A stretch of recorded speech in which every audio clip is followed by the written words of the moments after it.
All right, hold on.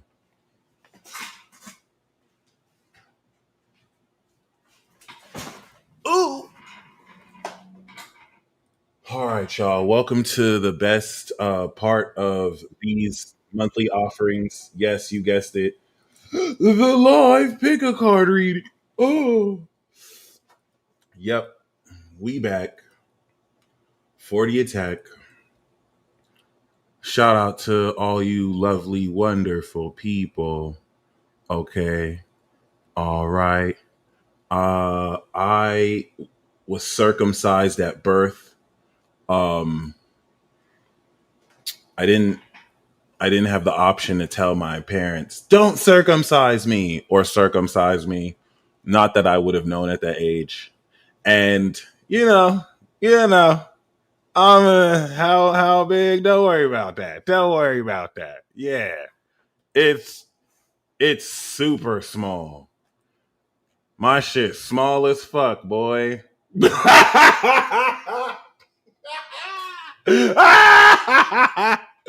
Yup. Yup. I got like a 2 inch. Let me not manifest. Yeah, y'all. My shit big actually. It's like 2 inches when it's hard. You feel me? All right. If you know, you know though. Thank God a certain someone isn't here. At least right now. Pre or post. That's hilarious. Um I cannot stand you. Yes, we're gonna do these picker cards. I'm gonna be honest with you. As confidently as I walk around ashy, wearing the same clothes every day, um, not giving a fuck. I'm not overcompensating. I'll tell you that. It is what it is. Like, there's a reason why I don't care if I show up looking bummy as fuck. And like, you know what I'm saying? It is what it is. I got it where it counts. I got it where it counts. Okay. And I'm talking about my personality. Okay. First and foremost, I got a big personality. I got a big ego. It is what it is. All right. So don't worry about the size. All right. And yes, in the account too, in a way. Ugh. All right. So we're going to do the Demon Slayer deck. You feel me? You're going to get it in. And, yeah. Guess nobody. All right. We'll do the same topics we did last time. And we'll do the three. No. We're going to do 4x4. We're going to do 4x4. Screw it. Do-do-do-do. Do-do-do-do. Do-do-do-do.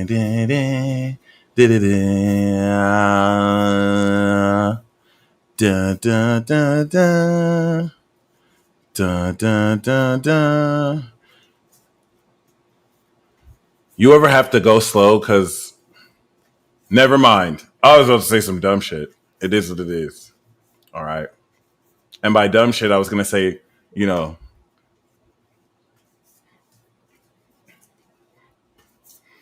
you ever not be able to fit. The only thing that sucks is when you feel bad because it hurts after, and you'll be thinking that you weren't poking their esophagus. But it is what it is. See, that's weird. I sound like I'm humble bragging, and it's really just more exploration of, it's what I'm learning. You gotta be more tender, caring. I got the Mars and Aries. Like I be robotic with it. It's just like nah, nah, nah, input, output. And I'm learning that you have to really take into account, the feeling. I wouldn't. I'm learning to be more sensitive. I mean, compassionate. Because you won't think it hurts. And then you find out, oh my gosh, they're like, oh, I'm sorry. And then you feel bad. Like, I feel like I hurt you. Like, I feel like I'm responsible for your pain right now. But like, never mind. Plus, I'm lying. My shit is 1 inches. I can't. I probably can't. Oh shit! 1 plus 0. I mean, no, no, no, no, no, no, oh, shit, no. Mars and Aries. Yup. One job and one job only. I've learned to settle it. Yeah, you got to be careful with the terrain because the Mars and Aries is very rough too. It's like I'll be thinking I'm going soft, and it's just like, okay, talk to a Scorpio. Shit, I think that's the one sign I haven't really ventured into yet, which I feel like was the universe protecting me or just saying you're not ready for this ride. Not anymore. Okay, Aquarius, I'm getting my get back. Aquarius, send your finest, High Queen. All right, so wow. All right, boom. Yeah, that is too much info, Elsie. I apologize. It is the moon's not even in Scorpio, so I can't even blame Scorpio. Like, no, the moon was just in a sexual sign. Yeah, thank you. That was my thoughts. I'm like, maybe I would just die if I did Scorpio, and the universe is just like, yeah, yeah. Thank you. Like, seriously, like I think that's just very interesting because it's just like, wow. Or if I did, I don't know. I did. Leo, never mind. All right, y'all. Here's the first reading. It's gonna be the first cancer. Pile 1, pile 2, pile 3, pile 4, pile 4. Your Aries can escape them. That's true, and the Gemini can slay them. I think if I did get with a Scorpio, once again, they're extremely like territorial and possessive, and maybe I would think we're just cool, and now it's like yandere. If the Scorpio is also cool too. It's not like they are, but maybe it could have been like that. I might have put myself in a sitch. All right. So underlying theme we have is the High Priestess, which is very fitting. Cancer is the High Priestess. The High Priest, the psychic exploration of intuitive development and ability, and development of your intuitive abilities. Okay. I think, of course, also, there's much more depth and quality of your synchronization process. The High Priestess is telling me right now that the quality and potency and once again depth of intuitive insight you gain is going to be so much more intense. I was going to say depth, but intense, right? You're going to be gleaning a lot more while saying, doing, feeling less. And don't allow yourself to be guided by these unseen nonlinear. There are people who apply too much logic in a situation, and even me saying that would be ludicrous to them because to these people, logic is really all that exists.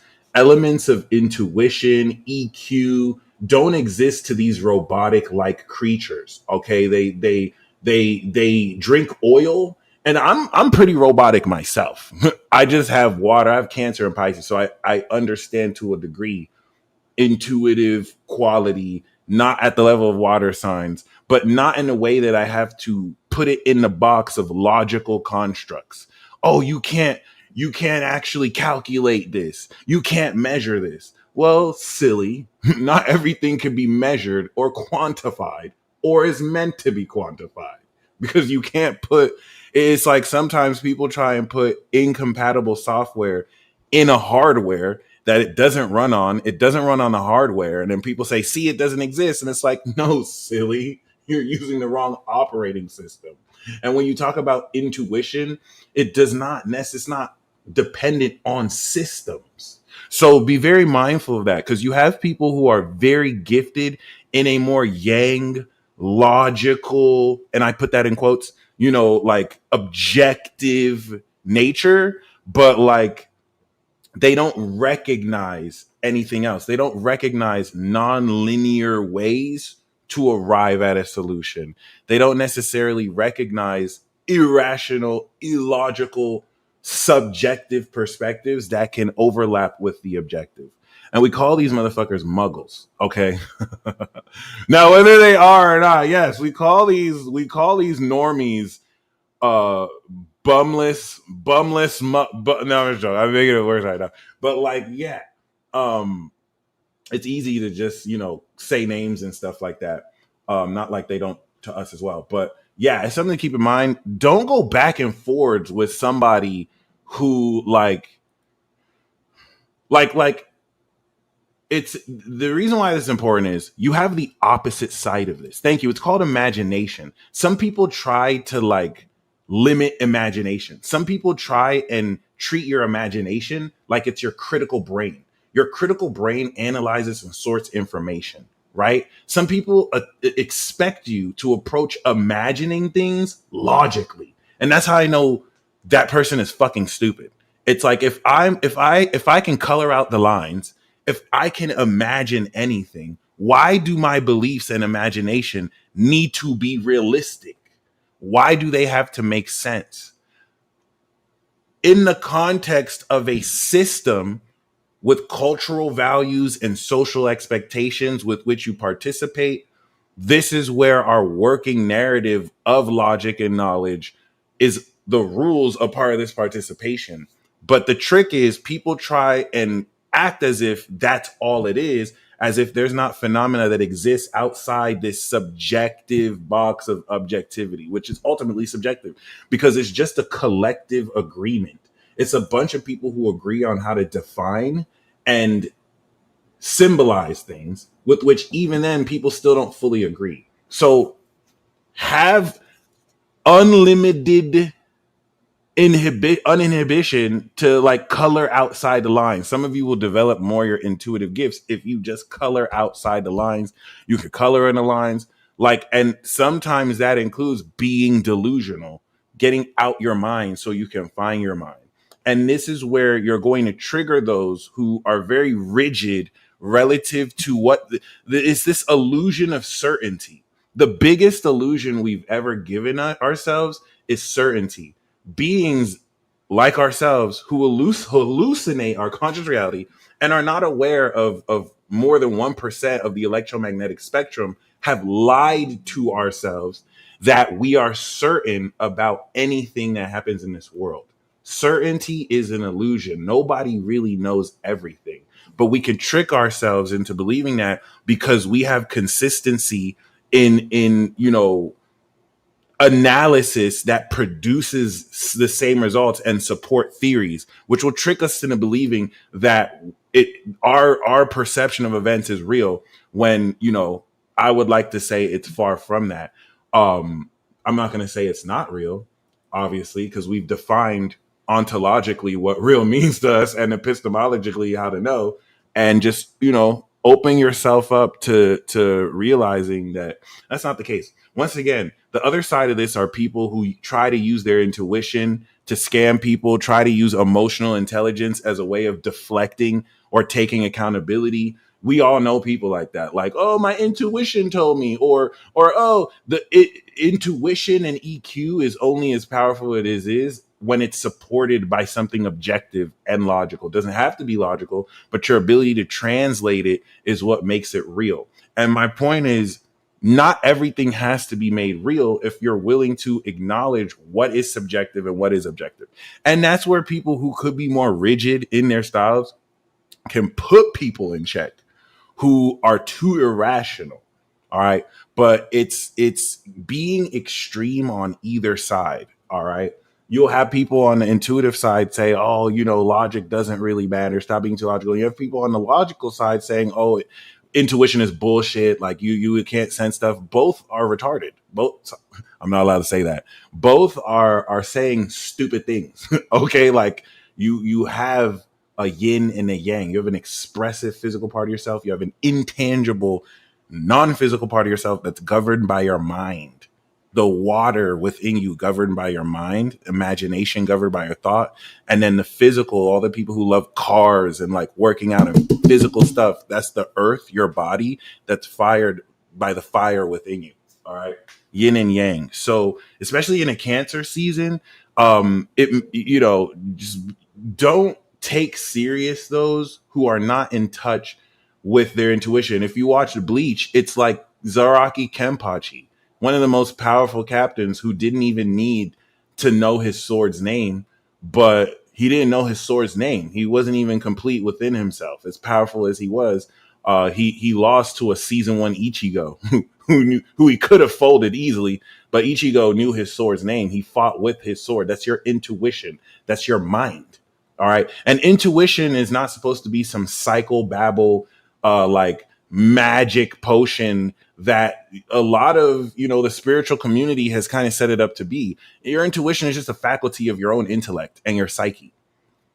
We sometimes tend to make intuition more mystical than it is, when there's really nothing mystical about it. It's literally just a facet of your own intellect that can help you discern phenomena and information, foregoing the need for inductive and deductive reasoning, but can also supplement and support it. All right. So, this is still a very misunderstood field, and the new generation is going to really innovate this understanding of metaphysical understandings, understanding metaphysical. Yeah, you get what I'm saying. So, main lesson, psychic superpower, lesson, breakthrough and outcome. That's what we're gonna do. All right. So if you picked pie one, you heard me. All right, I need to stop saying that you heard me. I'm gonna say you heard. That sounds forced. I can't have a forced Brooklyn accent. All right, so we're gonna do pile one.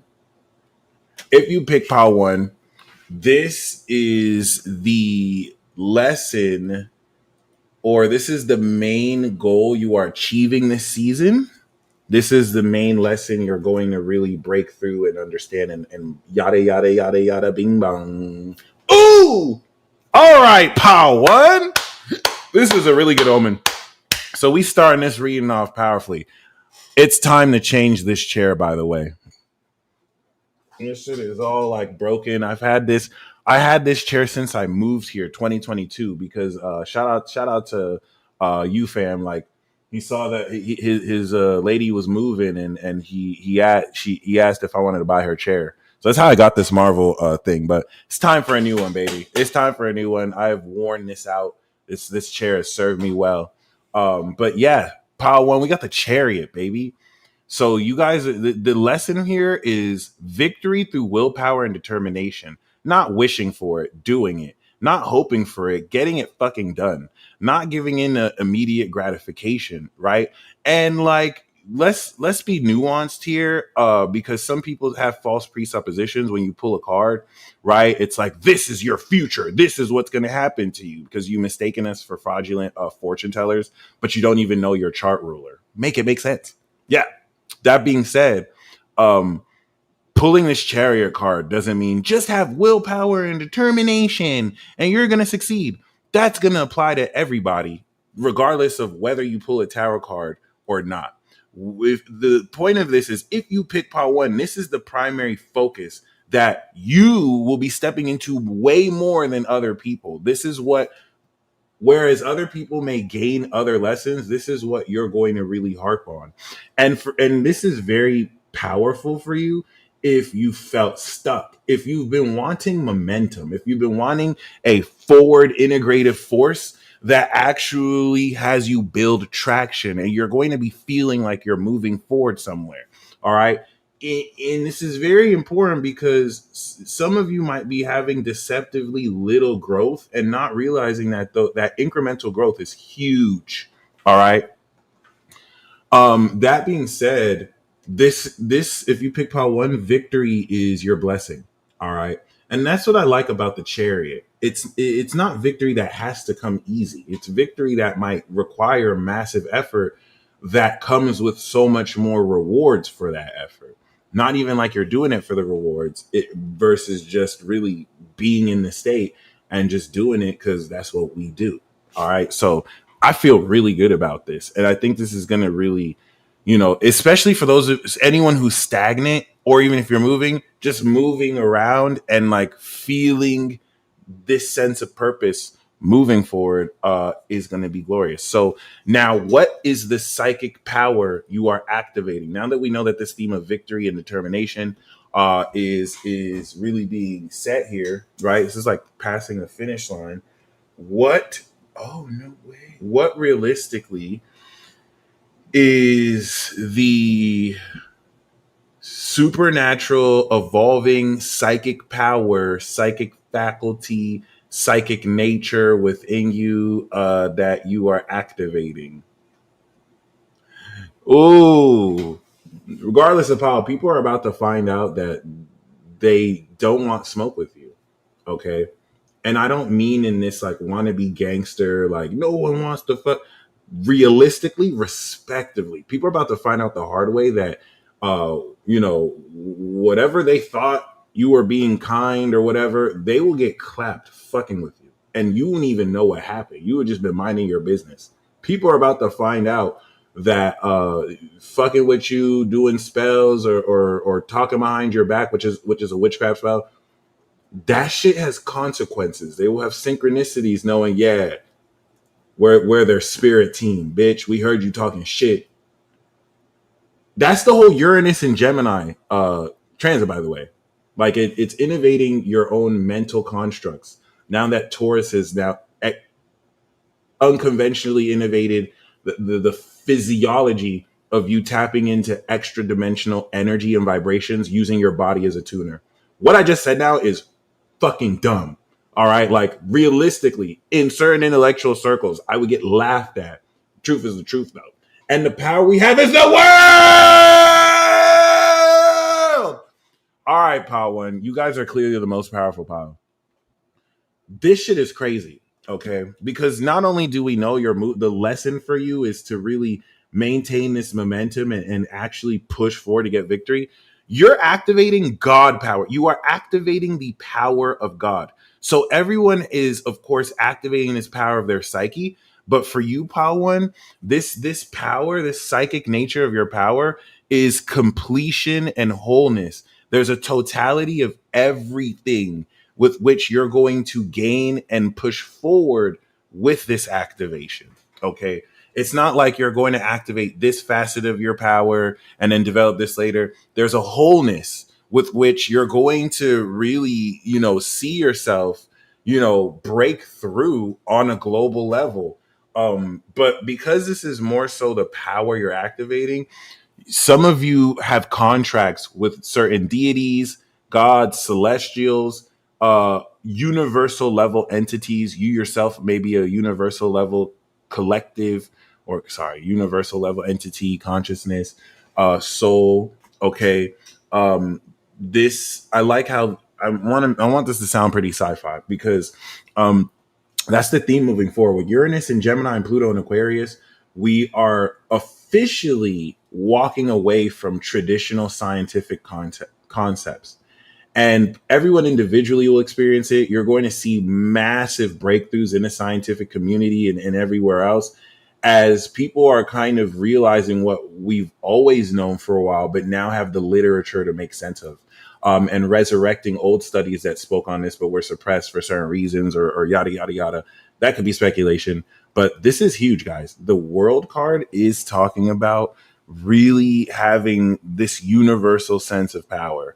Anything from reality warping, matter manipulation. And I hope that sounds like unbelievable to you. But in a more practical sense, like with the Chariot, this is milestone victory and success. You'll be able to walk forward with for a minute. So, what's the breakthrough? Okay. What it do? What it do?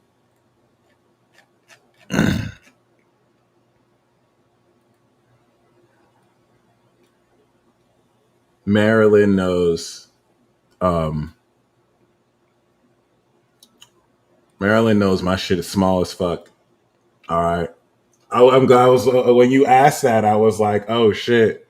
I'm glad she not in the room. She would put me in blast. Like she know my shit like 1-2 inches. You feel me? I'm sorry. Yeah. Let me tell you. Yeah. TMI. Oh my God. Okay. So the breakthrough, okay, Lord, the breakthrough we have, right, is freaking Paul One. I might as well, guys. It's a Thursday. I might as well be messy. We have the temperance. I love this. So the breakthrough is moderation, especially moving forward, really stepping into so much bigger and powerful of purpose. You feel me?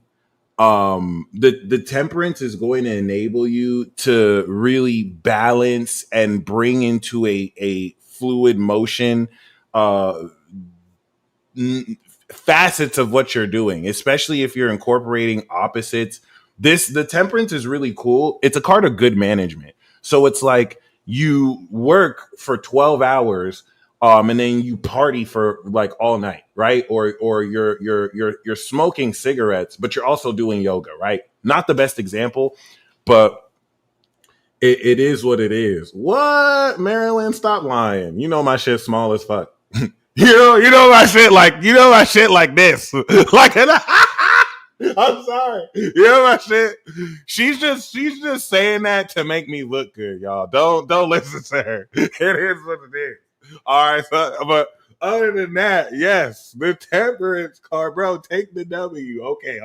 The temperance card with the chariot and the world, you know what I mean, is I think really beautiful. This is pretty much one of the okay.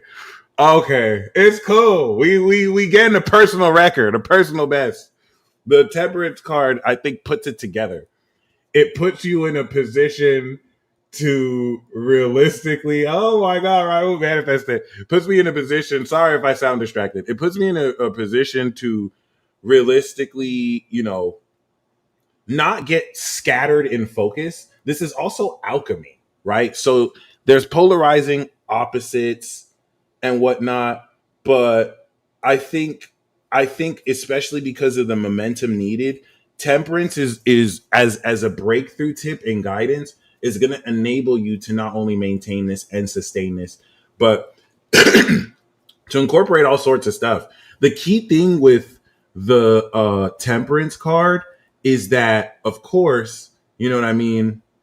How do I say it?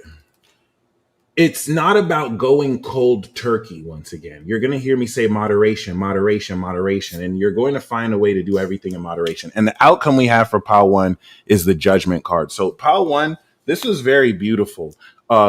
As you really step into this purposeful direction and activate the totality of all your powers, you're going to, of course, operate with good management and master alchemy to awaken others and yourself to your true purpose. So this is definitely, of course, going to be intuitively guided and definitely be very powerful. Who picked Power One?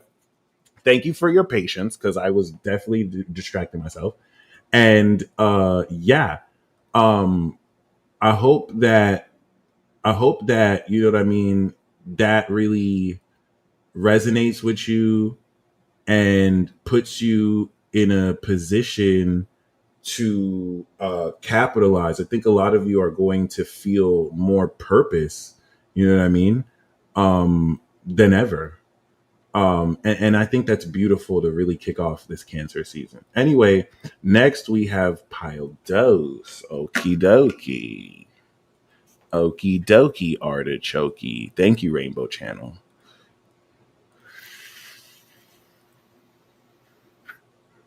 Let's do Pile 2. Guess nobody wants to smoke with me. That new Calcito song is stuck in my head, bro. Shout out to you, Kales. You dropped some fucking heat. Oh, I'm sorry for the headphones. You dropped some inveritable fire. Now, Pile Dose. What is the lesson for you this Cancer season? What are you here to do and accomplish over this period? fucking course. Y'all finna have some good sex. All right, so we have the lovers card. Ooh, this is the main central theme. So whether you're abstinent or you're celibate, okay, or you celibate. Oh, never mind. I thought I had bars right there. The Lover's card is talking about union being the focus of this Cancer season as you unite your mind and your heart, the masculine and the feminine polarities within yourself, and also with someone else, if you know what I mean. Hugga. All right, I'm going out of my way to be corny. So, in fact, this shit comes natural. It's not like I have to act like it, but like the Lover's card is this passionate expression.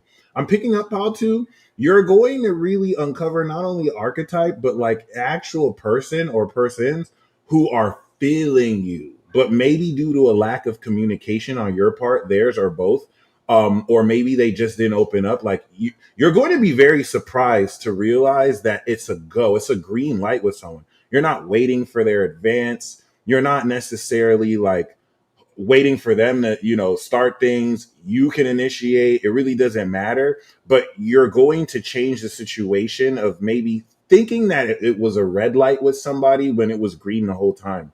And it's going to be very fun. And the thing with this Lover's card is it's not forced attraction or romance. It's just very slippery and wet and stick. I mean, it's very glowing and heartwarming. Okay. It's just wow. Like, oh my God. Like, oh my God. Like, oh my God. Like, oh God. Okay, my bad. My bad. So like this is definitely gonna be very creative. All right. You might say some things like, yeah, whose is this? Whose is this? Tell me whose this is.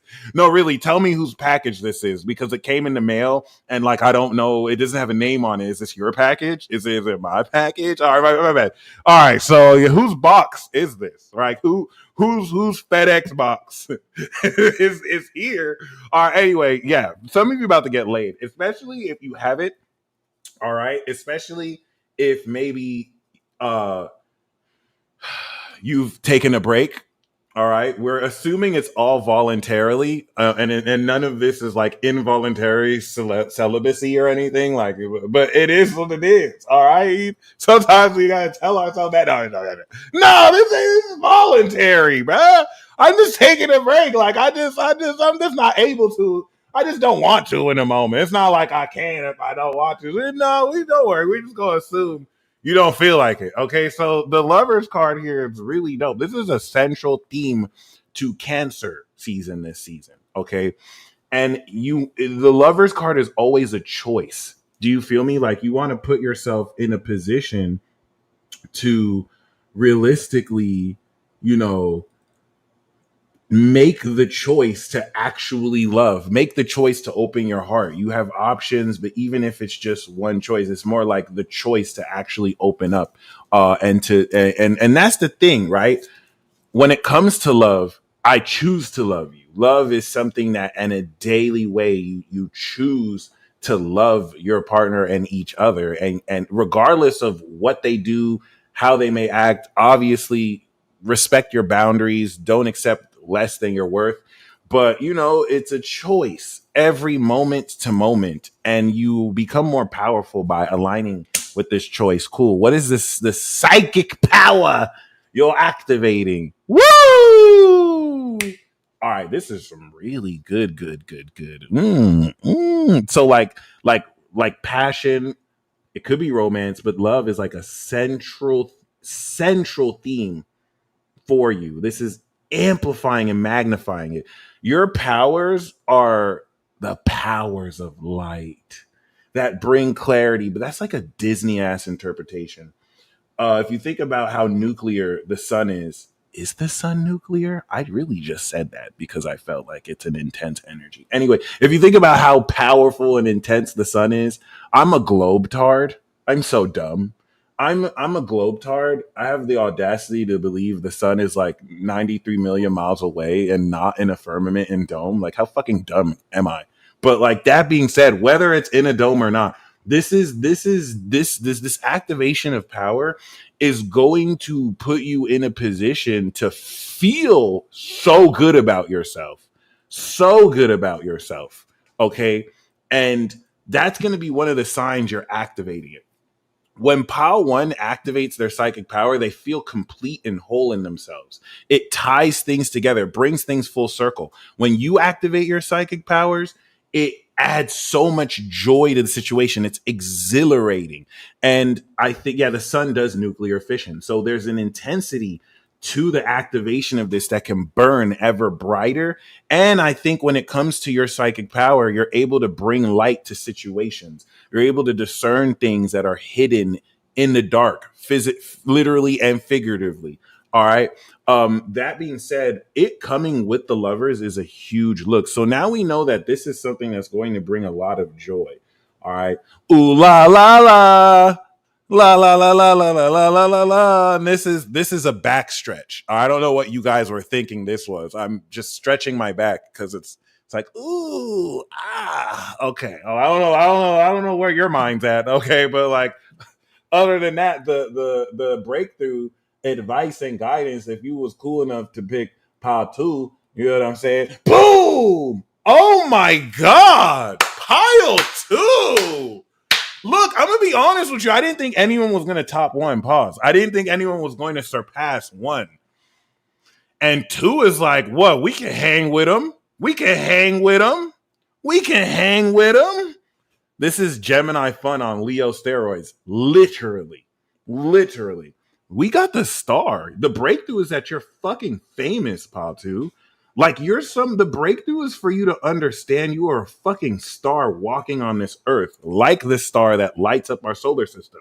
All right. Like you are meant to be known and influential. You have spiritual gifts, natural aptitudes, and abilities that inspire people on levels that are like I think, Paul, too, some of you don't know how inspiring you are to people, and you don't carry yourself like you're a star. I'm not saying to change that. And when I say you don't carry yourself like you're a star, you're not somebody who really considers yourself famous or known, because you're changing the way fame is looked at. Like, like, believe it or not, the idea of fame that brings fanatics and people who are just kind of like obsessed and having parasocial connections is not necessary, more understandable than it may seem. As annoying as it is, you have people who like are really obsessed with the idea of you and what you represent. But I think a lot of you are going to come into a more healthy understanding of your impact and why it is important for you to really break through. And this is your breakthrough tip. A lot of you are going to break through and begin to break through this month. Whether you drop something this Cancer season or really get move forward on really kind of pushing forward. You know what I'm saying? So even outside of fame, right? And shout out to you, Christy. This is definitely talking about also unlocking supernatural gifts that align with the light of the sun here. This is beautiful. And especially with the lovers, some of you, this is a divine counterpartship. This is a divine counterpartship. We have here the sun and the star, right? It's like there's the masculine objectivity of light and glow, and then there's this mystical, supernatural, cosmic essence, right? The future star of authenticity. So the outcome and the conclusion to this is the strength card, which rules, of course, is ruled by the sun, Leo. So Forest Fairy Tarot was right. It quite literally is like, the Gemini fun on steroids. All right. And the strength card is beautiful relative to the lovers because, you know what I mean? Like myself, you won't be a reckless Minuteman. And I know I'm not a Minuteman anymore sometimes, but like it's cool. All right. Like a pile 2, it's like, okay, we were growing. We're lasting long enough for you to actually have remembered what we did. You feel me? And it's not like, oh, it's over already. And then I have to be like, what? For now, you know what I'm saying? For now, I just want to give you a sneak peek. You don't have to do that anymore. You don't have to say stuff like that to save face. Like, it's beautiful. We do have with the strength card here. unadulterated energy and passion. And that's the beautiful thing with this light that you're charging. Like, you're going to have the ability to charge joy within yourself. You're going to have so much energy to actually, you know what I'm saying? Like, sustain your passions, to do what it is you love and with who you love. Because this is sexual fun and frolics. If we're talking about anything sexual, if we're talking about anything creative, this is you defining your creativity in a revolutionary and innovative, in a revolutionary and just amazing, awesome way. It's very bold. Okay. So that was beautiful. Pilot Trace. Pilot Trace.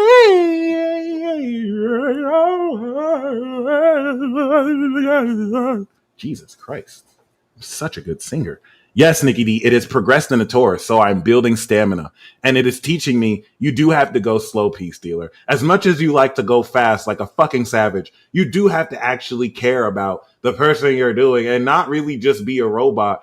And I was so mad when I heard that. Honestly, the Capricorn moon in me was like, yes, of course I'm a robot. And then I'm like, oh no, that's not compassionate. Oh, and it just kind of like, oh, I have to like really care. I have to really feel it. And please, I know that sounds a certain way. I'm not opposed to it. But like anyway, wow. Anyway, pile three. Yep, 8 degrees Mars and Aries. I think it's progressed 2 degrees Taurus now. Square Pluto, by the way. But it's cool. You feel me? You feeling me? Ooh! Okay, pile 3! Okay, Paul 3. Paul 3 was like, oh, okay, yeah, Paul 1 and Paul 2, you showing out? Boom, baby. This is Jupiter. Where's Jupiter Cancer? So the theme for you, Paul 3, is straight evolution. You win the lottery. Paul 3 is like, hold my beer. I can hang with the first 2 Pauls too. Boy, fuck is you talking about? Fuck is we talking about? Fuck is we talking about? Okay, Paul 3, you came in swinging like, boom, bitch, we won the lottery. I love that. That's beautiful. This is the most powerful demon slayer in the show Demon Slayer from an older generation who passed down the sun breathing style and put pretty much demon slayers on. Even though he was done so dirty by his own community, he is the reason why children and future generations ended up slaying that evil devil demon. Okay, devil. All right.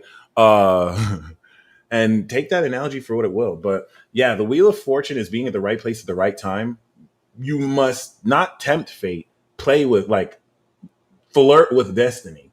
Walk as if you know you are a walking jackpot and everything is working in your favor. All right. Like take risks more than any other pile.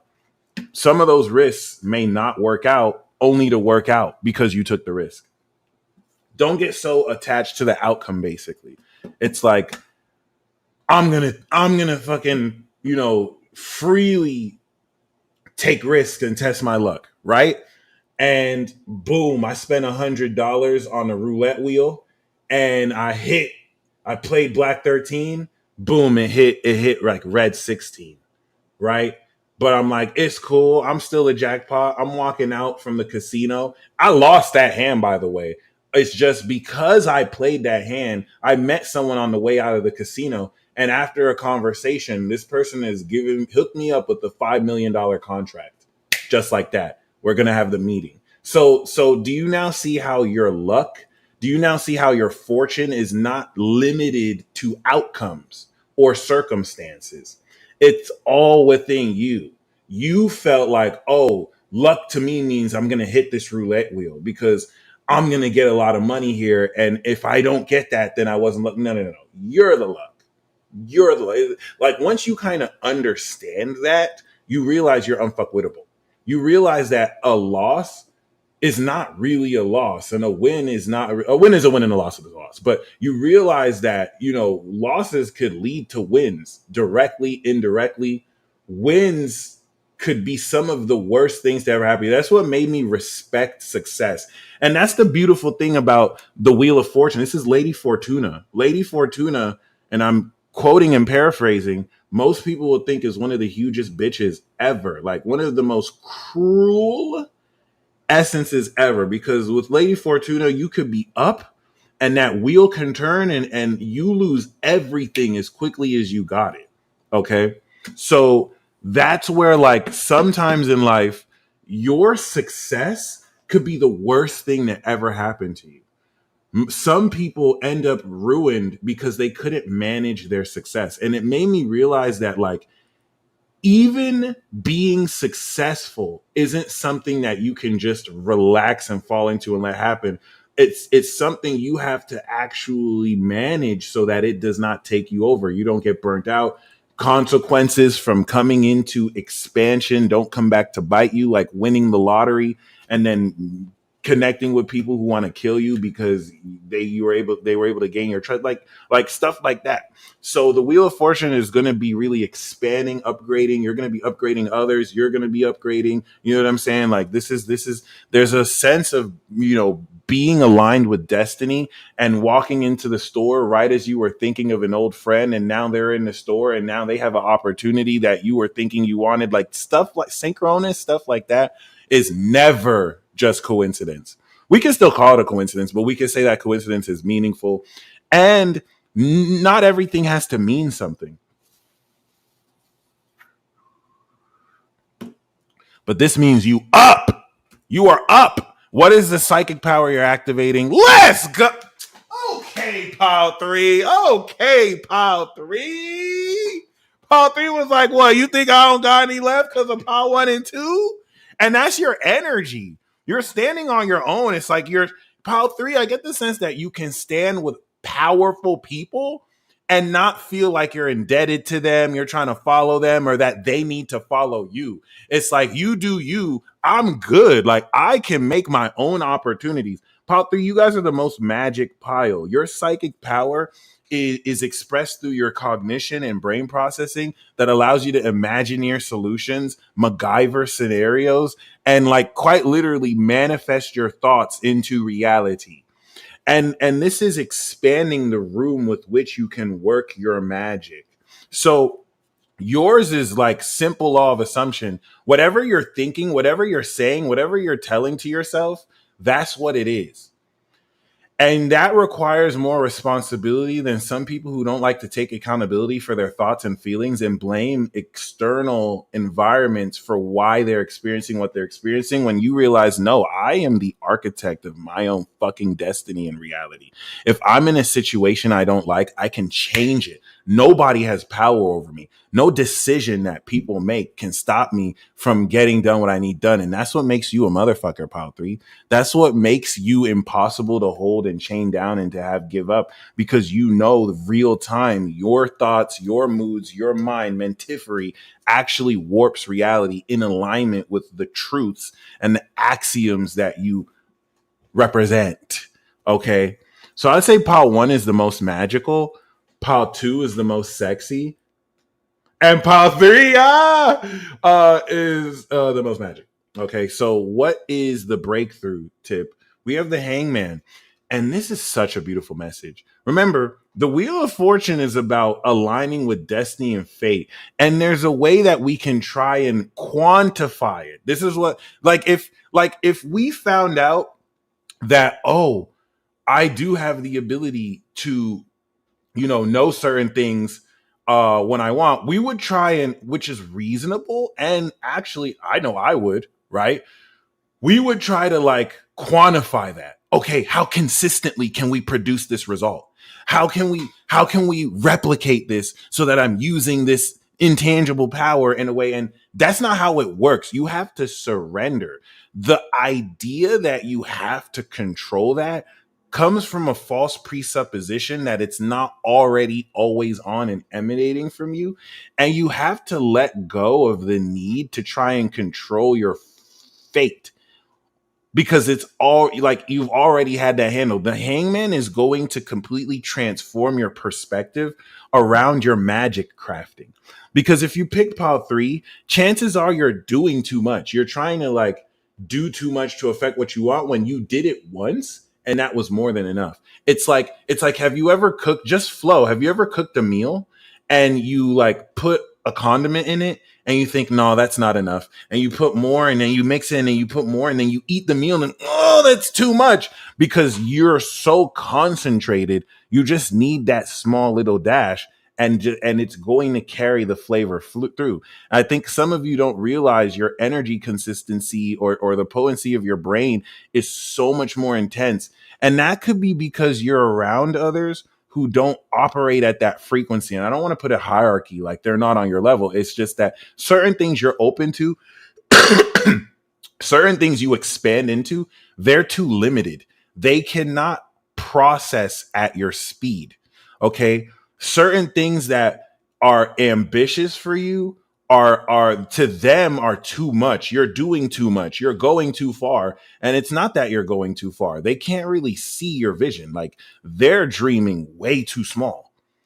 Okay, so that can cause you indirectly and unconsciously to feel like you have to do more, right? Like your energy isn't strong enough, and you're gonna realize, no, it was strong the whole time. You probably were just around others who could not necessarily. They're fucking muggles. Like, they don't know shit about magic. Like, I don't mean to sound condescending. The reason why I'll sound that is you have people that don't know shit about magic talking to you greasy, like you're some delusional twat that doesn't know what they're experiencing, that didn't put work into there, that doesn't have realistic receipts, results, actual real people who can actually attest to your unique skill and whatnot. And it's like, they don't need, it's not even their fault. They don't even know the mugglicity that they are expressing. I hate using the word muggle because it's just so cliche, but it's so cliche. I love using it now because it's corny as fuck. And it's true, baby.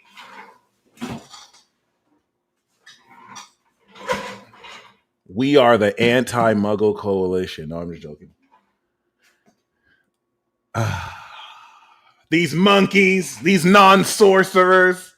I might just become ghetto. Anyway, the outcome we have is the Empress baby. So, like, once again with the Hangman, when I say surrender, remember, the magician is your mindset. It's like, okay, I said I'm going to get this job, and that's it. I don't care that the boss told me we're not opening up anymore. I'm gonna get this job. I've decided it. I fucking decided it. Okay. The boss don't even know he about to hire me. This is a good paying job. And surrender means I'm not in my head like, am I going to get the job? He didn't call back yet. It's been a week. It's been 2 weeks. I'm going to continue doing what I'm doing. If I need to apply to more jobs, I'm not just going to sit and wait like, no, it's going to call. I'm going to, if I want to apply to more jobs, I can. If I want to do other stuff, I can. And in the back of my head, I know I already got the job. Everything in my mind that wants to encourage me to doubt what it is I've decided, right? To doubt my intentions, I release and give up to the universe as an analogy, or to yourself. You release. It's like, okay, hey, you handle these doubts because I have decided that's what it is. Everything I'm already thinking, yep, I'm going to do this at this job. Oh, this job is going to be amazing. And the beautiful thing about the Hangman is your perspective transforms. Despite what the boss told you 2 weeks later, hey, yeah, the person we were going to hire didn't show up anymore. Do you still want the job? Boom. Or, hey, we're not going to give you the position, but there is another job that is hiring, and we're going to refer you. They're like, the circumstances do not matter. You matter. Literally. Carbon, all that. Oxygen. So, with the Empress, the outcome of this is you stunting, beautiful, abundant, and rich. The Empress here is this receptivity that attracts everything that you're worth and expresses your value tangibly on you and intangibly through your beauty. So I think that's beautiful. Literally, though, it is beauty. It is beautiful. But I think that's awesome. Especially with the Wheel of Fortune, this expansion is going to bring in so much more for you to luxury. I'm picking up luxury. So much more for you to enjoy, amongst other things. All right, last but not least, we have Pile 4. Pile 4, baby. Pile 4. 4-4. Yo, fee fi fo fum. All right. So, what is the lesson, Pile 4, for you this Cancer season? We got the Hermit card. I like that. The Hermit card is saying you're locked the fuck in. You're not distracted, and you are mastering the technicals of your abilities and skills. So it's not like you learn something and then you forget it later. You're constantly keeping that sword sharp. And the most important part of this, Pal 4, is you are guided by your own light, the light of the word, the logos, the internal logos aligning with the objective logos that really now does not have you, brainwashed by echo chambers and groupthink that tell you what to think. This is the right perspective. You come to your own solutions. You figure stuff out yourself. You're not just rote memorizing things. You're able to calculate it and figure it out on your own. This is developing specialization, talents and abilities that only you are good at doing and very few others are. Like, once again, I love to use this example with the Hermit, a neurosurgeon in a town that only has like 2 neurosurgeons. And that town has like 50 million people in it. Okay, that wouldn't be a town, but like, you know what I'm saying? It's like maybe 5 million people in it. Boom, which would be kind of crazy. So they'd be paying you a lot if there's only 2 there. But like, yeah, okay. So with the Hermit card, it's going to have you really go much deeper into this mastery of self. And the psychic power activating here is the moon. Now, this is Virgo and this is Pisces. These are 2 of my tarot birth cards. Life Path 9. If you're Life Path 9, these are your cards too. So the Hermit is this, analytical behavioral mastery that really has you construct the reality of how it is you express your talents. But the Moon card is literally about psychic abilities. So you're active, and I love this because Pile 2 got the Sun. Pile 2 brings clarity and joy and light with their intuitive insights. You reflect the metaphysical through the waters of your soul. So you're able to feel what's not there. You're able to look at a situation and see how it's not at all as it seems, while everyone else is kind of subconsciously, kind of being fooled or taking it at surface value. You're noticing things that are not even there. This is why this is like Doctor Strange. So if you pick Paul 4, this is literally Doctor Strange. Okay, someone who had very gifted medical background, but had to transcend all that to learn how to believe in himself again and not take things so logical. See, listen, this theme is coming back again. If you think that was the whole theme of Doctor Strange, because like this was a doctor who has reached the heights of his industry and field, and that requires such precision in a certain sense of in a system of rationality. And in order to become Sorcerer Supreme, he had to give up all of that. He didn't have to forget who he was and his skill, but he had to put that second hand to the most illogical, intangible, seemingly irrational nature that he had. And you have a perfect balance of this.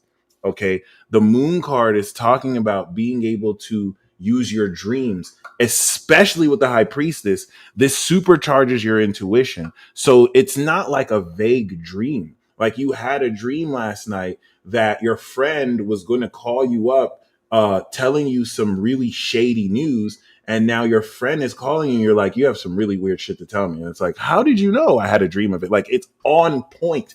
You've mastered this. Your intuition is bananas, but there's a application of these psychic abilities that will further your discernment of metaphysical phenomena within people's emotions, behaviors, circumstances, scenarios that provide objectively consistent results every time. Even though this is not results focused, you still get results with it. So the breakthrough we have is the Justice card, which is Libra. This is Virgo. This is Pisces. This is Libra. Justice card is talking about being on the same page as people, being on the right side of justice. This is not just being the bigger man. especially for those of you who are somewhat familiar with litigation, justice card is exhausting all necessary options before you take it to court, right? Whatever. And we can use it as an analogy too. It's like you're not just making a complaint about something or just defending yourself. You are exhausting every possible option. You're making sure you're on the same page as people. You're making sure your paperwork is right when you're dealing with people. You're signing the necessary contracts. This is going to secure you for success moving forward. And it's also going to provide that objectivity so that you don't get lost in the irrationality of the moon.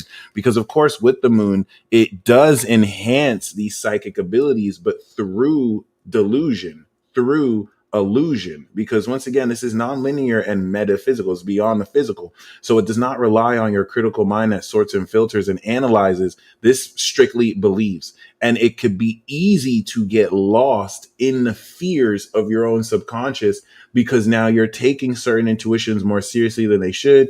And you're not balancing it objectively. And the justice card will make sure your actions reflect what you're picking up. And then we got the devil for the outcome. So this is definitely going to break you through into material success, but also overcoming temptation. The devil card is like receiving $10 million, but not being tempted to spend it all on coke, booze, and hookers, right? Or just be so materially focused that only money matters to you. There's so many people in this world where money is their god. And they brag about that shit too. It's like, yeah, money is the most important thing in the world. It's all about the money. And it's like, oh, tell me you're broke without telling me you're broke. All you have is money, you broke ass. All right. So that being said, guys, we're going to do the next pick a card reading. Okay. Yes. A lot of people are just obsessed with mammon.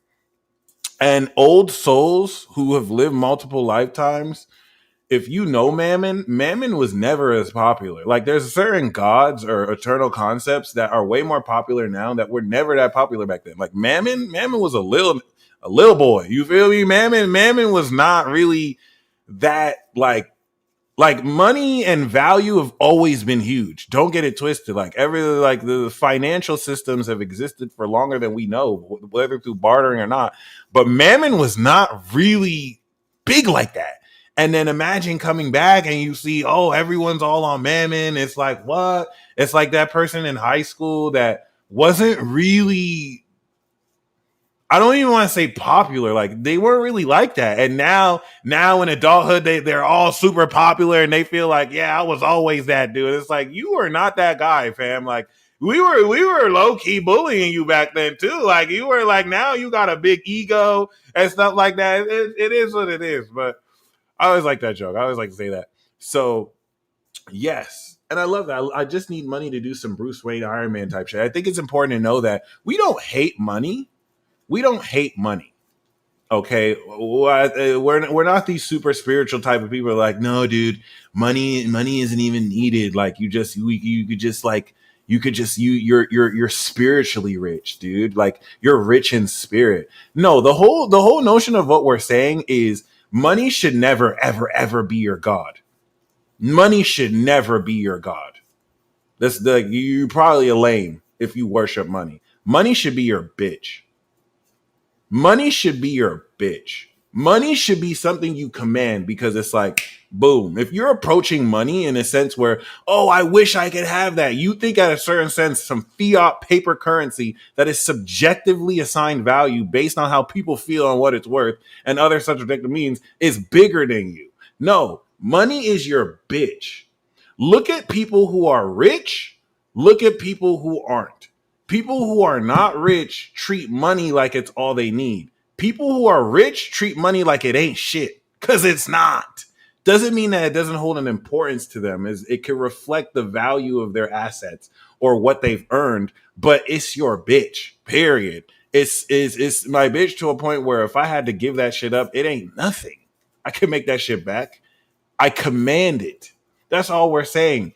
And if you give it more importance than it's needed, you forget that you are the value, then, you're going to turn tricks to get paid. You're going to start e-begging for people and saying, "Oh, I don't do this for the money, but you know what I'm saying? I need the money to do this." And that's fair, you know what I mean? The work you're willing to put in to get, just as long as you know you don't really need it, doesn't you're not going to be compromised and not do stuff because, oh, someone's going to pay me, right? Or I need the money to do this. No, you don't. The money needs you to express itself. Let me just make this clear. Without you, money has no meaning or purpose because it's souls that run the world. It's not money that runs the world. Souls make money. Without a soul, money can't be spent, it can't be made, it can't be printed, it can't be assigned value. Okay, so really keep that in mind. We all know that. I know that's semantical. Like it's kind of vague for you to think because it all comes back down. But people who really lock into that and understand that are unfuckwittable. Now, for this romance reading, the underlying theme we have is the devil, toxic relationships. Okay. You want to really be mindful that some of you might have people doing whatever spells on you. And it doesn't have to be like they paid a witch or whatnot. It could be a certain behavior that is very toxic and psychologically manipulative. The devil card is also talking about falling into addictions kind of getting into obsessions, love being a chain, and overall overcoming codependency. So any codependent behaviors you have are going to be fully brought up so that they could be dealt with. This offers a chance to be born again. The devil card is all about bondage. Now, for some of you, this is BDSM and this is whips and chains, and this is going to be very kinky. For others of you, it is allowing toxic, narcissistic vagabonds or just the poor in spirit to completely ragdoll you and manipulate you and coerce you into doing their bidding. All right, and using codependency in order to keep you with them. For those of you who need to release the chains, it is time. It has always been time. It is definitely time now.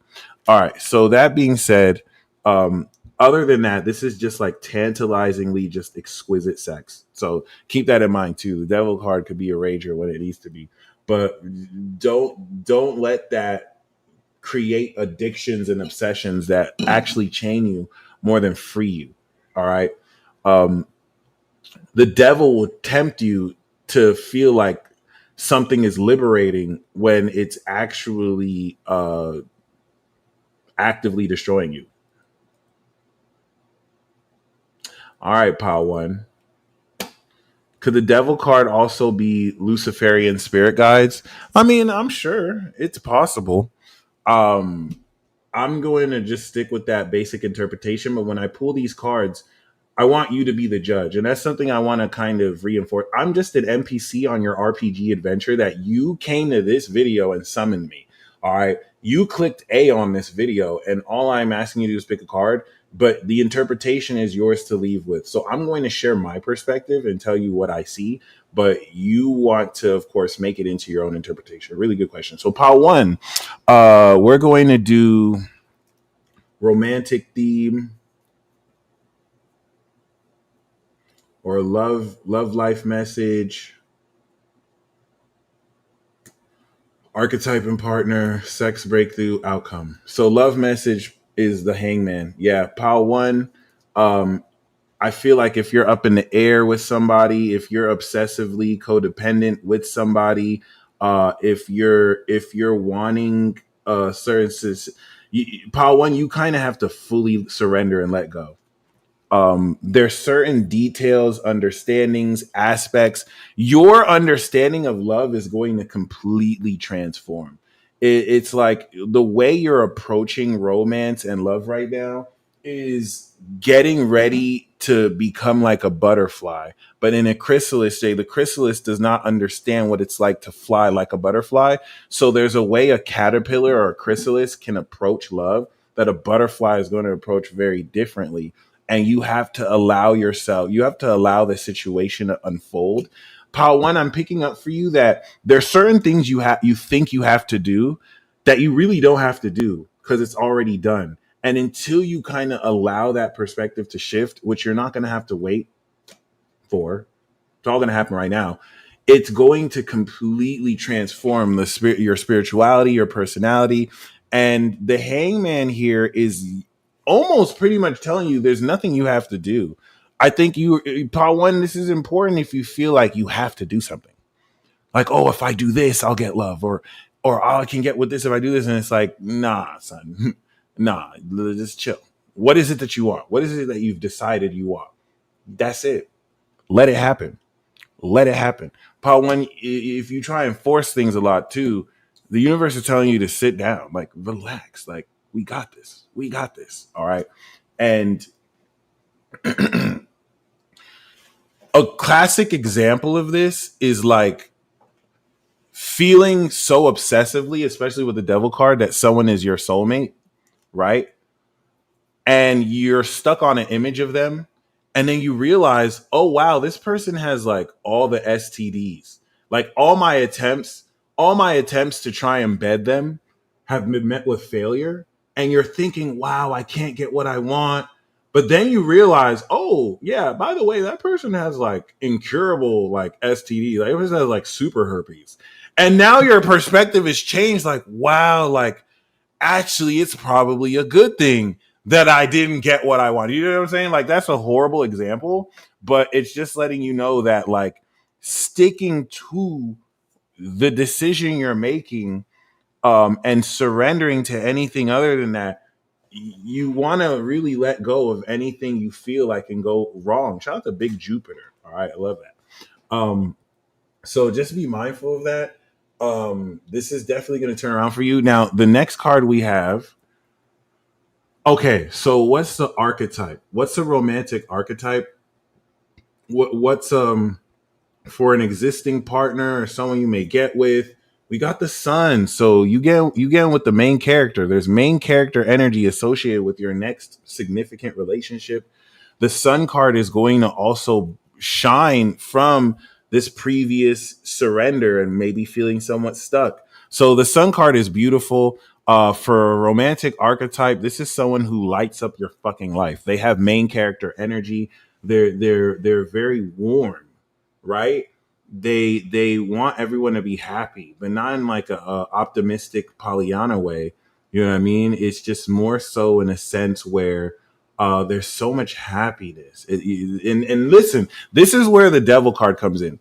It's like this person is not your source for happiness, where you can't be happy without them. But now in reflecting that within yourself, you just experience so much happiness with this person. So your soulmate is the main character, y'all. And this reflects you. Horrible example. And this reflects you. You know what I mean? Like you holding that space to just bring light and shine. This is beautiful because we also got this for pile 1. No, that was pile 2. We got it for pile 2. So the sex breakthrough or romantic breakthrough tip is the chariot, baby. Of course. Now, this is going to sound mad conflicting. I already told you, you don't have to do anything. Like whatever you think you have to do, you don't have to do. The breakthrough tip is to take action, make it happen. All right, do what you got to do. Right. So here's the thing, because this is a breakthrough tip. This is basically saying that, one, as always, don't get so caught up trying to force things to happen and to fulfill lust or immediate gratification, right? The hangman is going to set it up. The chariot is going to strike. Okay. The hangman is you just chilling. You know what you've decided. You're not doing anything extra. It's like, I decided I'm with a bad chick and we chilling. You know what I'm saying? Like, I see it. We ruling shit. We mobbing shit. I've let that go. I know in my head that I'm not settling for anything less than that. And then the opportunity presents itself. Now here she is. I've recognized her as that, right? Or you've recognized him as that, or you see that person. And now you have, of course, surrendered to allow it to happen. Now the chariot is the tip is saying, don't, now that you've recognized it, don't be like, oh, okay, they'll approach me. It'll happen. Take action. You have surrendered and allowed this situation to unfold. Once it unfolds, take that action, baby. Pull it. This is assurance that you're going to have a 100% success rate. But the chariot doesn't care. if it's 100% every time. They're going to do it. And whether they get results or not, they're going to, this is more than just shooting your shot. It's just pushing forward, right? So especially with that sex breakthrough, it is definitely encouraging initiation, sparking that first move, taking action, going for what you want. All right. And this is a breakthrough tip, especially for as a sex breakthrough tip. Don't necessarily hold yourself back when it comes to expressing your sexual desire, albeit in a respectful way. You're bringing this light with you. And with the chariot and the sun, this is major success and victory. Whether in a respectful or disrespectful way, however you want to do this, like take that initiative, especially, relative to how much more sexy, you're going to come off as. And, I know for some of the ladies watching, you may not want this doesn't mean like make the first move or approach, albeit if you do, that's what's up too. But it's more so not only allowing that situation to unfold, but taking action where necessary. All right.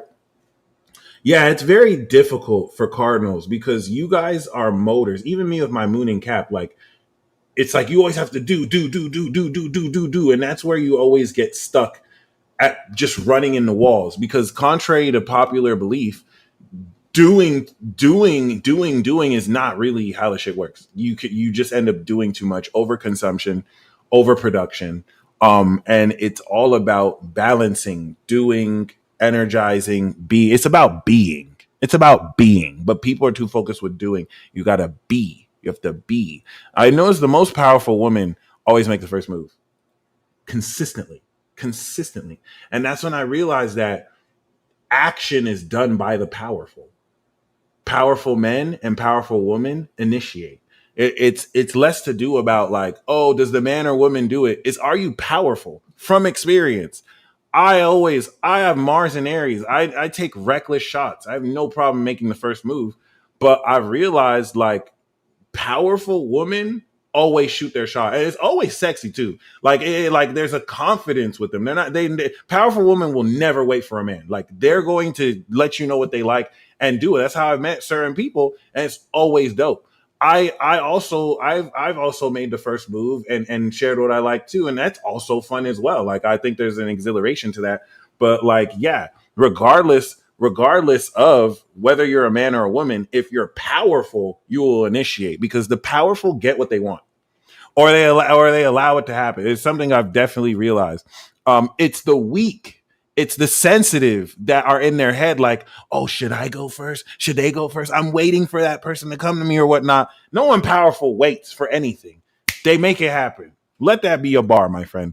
All right. Ooh, and on that note, we got the Emperor. You holding shit down. That's what's up. And I really like that. These are prominent masculine themes. Okay.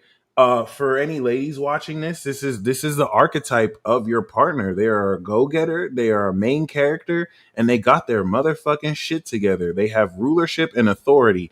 And I think that's really beautiful because you know what I'm saying? Like concerning a lot of especially romantic exploits or your love life, I think you're going to really secure something very stable. The Emperor is somebody who sets the rules, and the Emperor is not going to be like, hey, can we like go get some coffee tonight? I was thinking maybe I can like pick you up and like we could do this. The Emperor is like, hey, what's up? Yeah, get your sexy ass ready at 8. Yeah, I'm gonna take you somewhere. Yeah, it's a secret. It's a surprise. All right, don't be like, I'm gonna be there 5 minutes. All right, I'll see you. Ha! You get what I'm saying? It's a command. It's a control.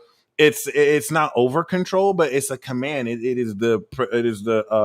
Uh it is provision. It is providing stability for beauty to flourish and thrive. All right. So Pile One, we see you really like that.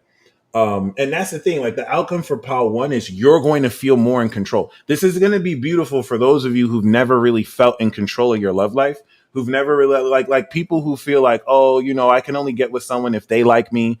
That's not what it's like for you, Pile One. It's like, I like this person, I'm gonna get with them. Do you know what I mean? It's like you're not at the mercy of circumstances to be like, oh, hopefully this will work out. It's like, no, we I'm not only making it work out, I have authority with and through this. Like I hold this shit down. Like boom, we here. You're like people are gonna look at you, whether you're a male or female, and they're gonna feel comfort. Like, oh, you're here. Like that's what's up. I'm happy now. We're moving forward. And remember, the main lesson of this is to allow this to unfold because you're fucking powerful. So like, you don't have to overforce anything. You have your own gravity, that attractive force, literally. So pile of the dose. What is the central theme and message for your love life? What's love like for you? Huh? Okay, my bad. We have the magician. The magician is really fucking awesome when it comes to romance.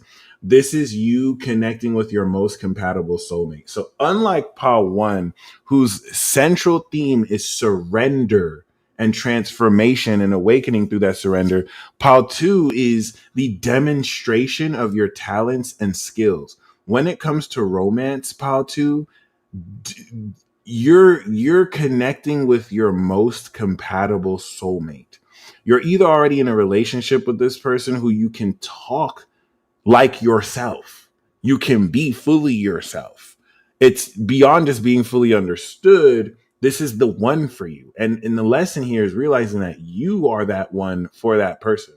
All right. So it's like the exact skills that you have and what you're able to do not only is just right for that person, but it also represents skillfulness and being a very competent partner. All right. Like the magician card, dating the magician or being the magician is like dating someone that can change tires, play a guitar, create a symphony. Like they have their own particular set of skills, and I'm going to find you and I'm going to kill you. Sorry, wrong movie. So like the magician is definitely, really, really, really magical. And I think it's also going to really induce manifestation and principles of alchemy and really magic relative to your love life. So there is going to be synchronicities, magic, like induced magic, like not coincidental shit too. Like I made this happen. Like, oh my gosh, like this is very cool. And I think it's going to really enhance the way you relate with others. Now, when we talk about the archetype, partner archetype, we got the judgment. So your partner is judgment and brimstone, lightning, thunder, and brimstone. Judgment here is much depth and purpose. I think this is the archetypal partnership of someone who takes shit not too seriously, but like they're very purposeful. They're very serious about what they're meant to do. I think they can see your purpose. If anything, judgment is speaking about awakening to who you're really meant to be, and if and be with, and if you're with someone, why you're meant to be with them. It's going to feel very like meant to be, like aligned, not really like a destiny sense, but like, oh, this is the deeper purpose of what we're here for. Now, also awakening. All right, you're the archetype of the soulmate or partner you're meant to be with is someone who can awaken deeper clarity relative to what is within somebody, what someone is meant to do. Like a psychotherapist, like seeing through people with X-ray vision, and I feel like these deeper awakenings are going to align greater purpose with who you're meant to be, with what you're meant to do. It was a lot of repetition there, but yeah.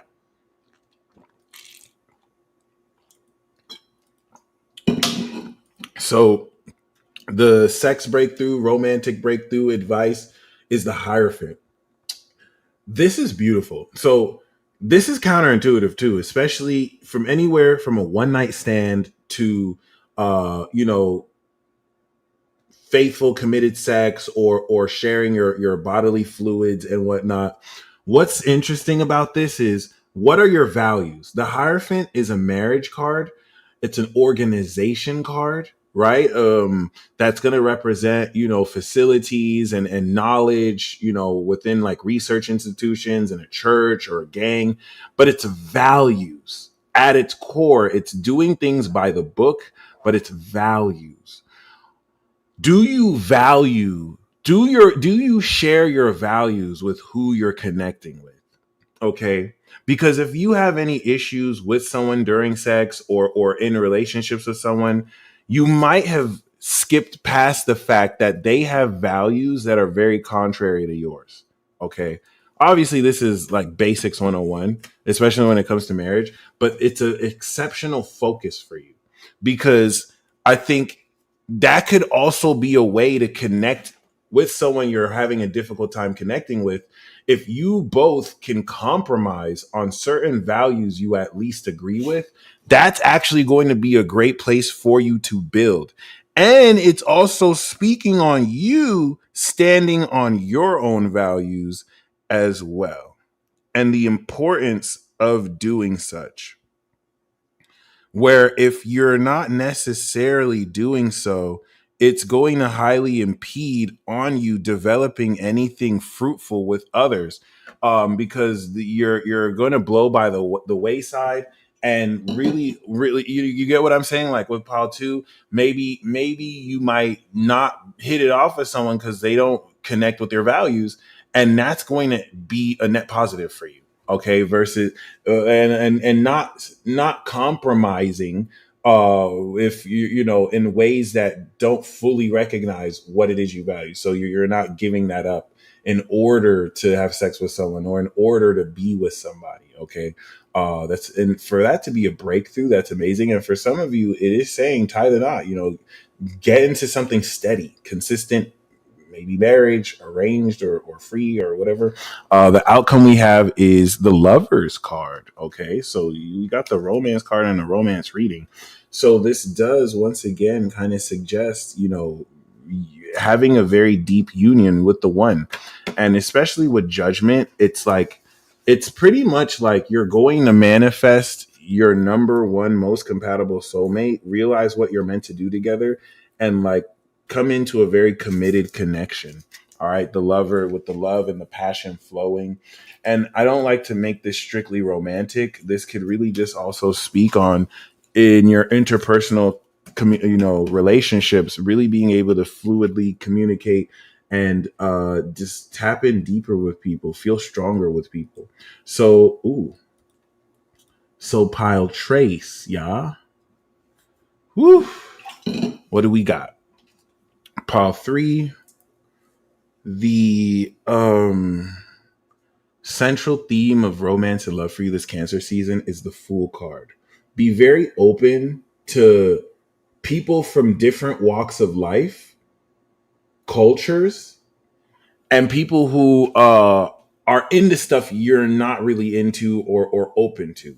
All right, this is really cool. These be some of the best type of relationships. So the lesson here is getting ready to step into a new adventure, getting ready to do something completely foreign and different from what you're used to. A classic example I like to do with this is, let's say you've loved like dance music, right?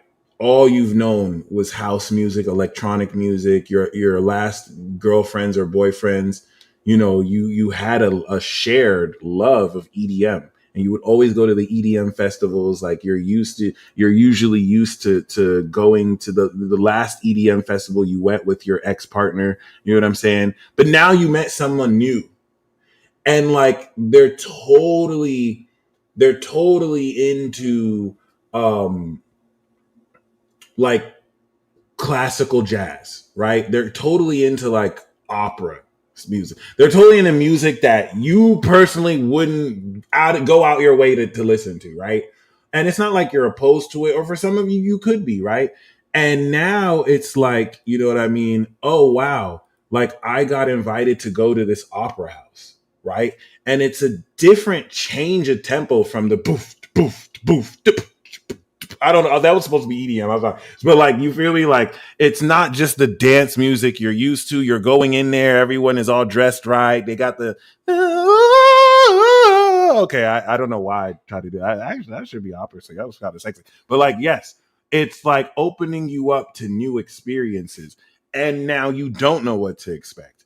And now, you know, you're connecting with people who are into stuff that you're not used to doing. This is going to be some of the best experience for you. Okay. What if it's EDM opera? You never know, right?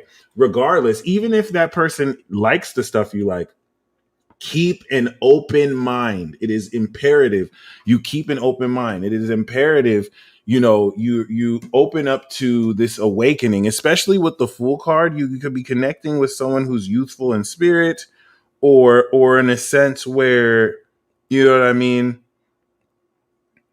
you're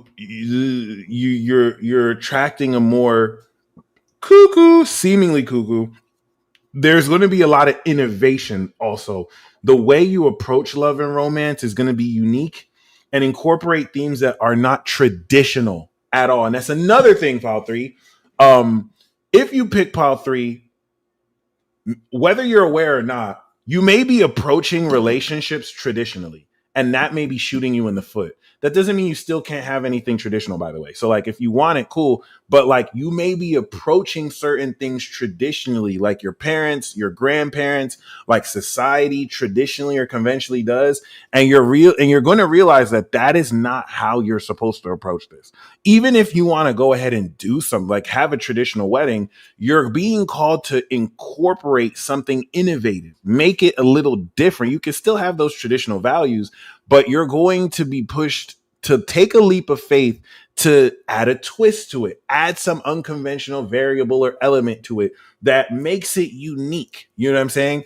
And for some of you, you don't want anything traditional. Like, you're going to really open up to the unconventional, which means a lot of you are going to be ahead of your time, doing things that to others will look weird, but actually, a whole generation of people will be doing after, this current generation dies or passes on, or kind of, the next generation grows up. Um, right? Like, my wife got a girlfriend. You feel me? Like, yeah, my wife has a girlfriend. No, okay. Other than that, okay, yeah, shit. What you know about that? And she bad too. Anyway, other than that, the archetype that we have, pile three, is the tower. I like this because in Demon Slayer, these two are twins. They're fraternal twins. So this could be like, you know what I mean, like a unexpected twin flame awakening. But really, the archetype of this person is very sudden, very instant, especially with the Fool. It's going to feel like this person came out of your life out of nowhere, right when shit was probably falling apart, or just so abruptly that it shook things up. This person brings destruction wherever they go, okay, and enlightenment. And the only thing that's left in their path is anything that's true. So they may be somewhat chaotic, but their presence really destroys what's false, for better or for worse. Okay. And this is definitely talking about, with the Fool, an instantaneous induction and activation and occurrence of these phenomena. The breakthrough tip we have is the Wheel of Fortune. It's time to expand. It's time to once again evolve. So you're going to find that everything is upgrading for you, and you want to apply that towards the quality of what you do. Once again, with the Fool, don't get stuck doing the same things, right? Be willing to also incorporate this expansion. But the breakthrough tip really is you're evolving. So there's nothing you have to really do for that. You're going to experience this lottery type win, and yeah, I think it's going to break you through in this to situations you probably never thought possible before. Yeah, damn, pile three, I see you. And the outcome we have is the Hermit. Okay, the Hermit is very interesting too, because it doesn't abstractify love, but it definitely makes it much more personal, in the sense where, at one sense, it's like you would be willing to take time out for yourself, so you're not just too busy losing your independence and individuality with other people. But what I'm picking up with this is you getting to know someone platonically, and you starting as friends with somebody, or even if it's romantic and you're having sex, it's like you're taking time more to really kind of like really live, really understand each other, really get each other, and not really feeling the need to force or rush anything, but also not being stagnant too. The Hermit is just such deep introspection that, in the context of a relationship, provides so much more forward growth and mastery here. All right. Um, Boom. So yeah, I think that's beautiful. Last but not least, we have pile four, and y'all need to be careful about people trying to get your attention by getting a rise out of you, because they have no game. They scared. Like, they know they can't really keep up with you and talking, so like they have to just kind of like get on your nerves, so they argue with you or just feel better, right? If that's what people have to do to feel better than you, then that's adorable. They're adorable. Listen, the love message and theme we have for Pile 4 is the world, baby. Ooh, Pile 4 said, "You not finna forget me. I'm still here too." That's actually beautiful. Pile 4, you are exploring wholeness, completion, connect. Unlike Pile 2 that got the magician and they're connecting with like their most compatible, one-on-one. These are situations and scenarios that complete you, literally connecting with someone who you have what they need and they have what you need, right? The world card is full on success, lifelong success. And I really love this theme when it comes to romance. It's like connecting with someone and you both have everything. You have it all. You have it all. And it's coming into to relationships not lacking anything, not feeling, and that's where the codependency underlying theme is here. You're not going to be able to tap into this if you know what I'm saying, like you feel like you need someone to fill in a missing hole with it. Pause. You need someone to complete you, right? If you feel like you need, oh, if only I had this, I'll be whole. You have to walk in a situation knowing that I already got it all, whether I got it all or not. Don't let that go over your head. So the archetype we have is death, baby. So this partner is a killer. I mean, this partner is going to bring a lot of transformation. It's similar to pile 3 with the tower card, but pile 3 just destroys that which is not built on truth, right? And it'll be like a storm that comes through. Pile 4, this is the end. Like they bring full evisceration and transformation. It's before them, after them. So the archetype of the partner you may attract is, in a sense, someone who you may meet right before you're going through the most major transformation of your life, or they really help facilitate important endings. This is someone who could also go through a major transformation or transmutation themselves. And coming with the world card is very powerful. So a lot of this wholeness is induced by completely transforming. All right. They could also be a soul reaper. Now we do have the sex breakthrough, the star, baby. This is beautiful. Pile 4, you came through. Like this is lit. The star is definitely talking about dreams coming true. It's talking about divine counterpartship, twin flame connections, yada yada yada. But as a breakthrough tip, I get the sense that you want to embrace your imagination, role playing. You know what I'm saying? Like doing things on levels that not playing it small, because this isn't a card about being bigger than everything. But the star card is saying let your inspiration guide you. All right. There's great rejuvenation here. I see this breakthrough tip as something that's going to happen to you versus something you have to do. So I think you're going to be mind blown as maybe certain things you thought that were just a dream are real. And I think that's the breakthrough tip. The breakthrough tip is to not settle, right? If you know you want that unrealizable dream, unrealizable dream, right? It's not unrealizable. You're going to break through by realizing that your dreams are here. That nothing is too, you dream bigger. The breakthrough tip is saying to dream bigger, basically. All right.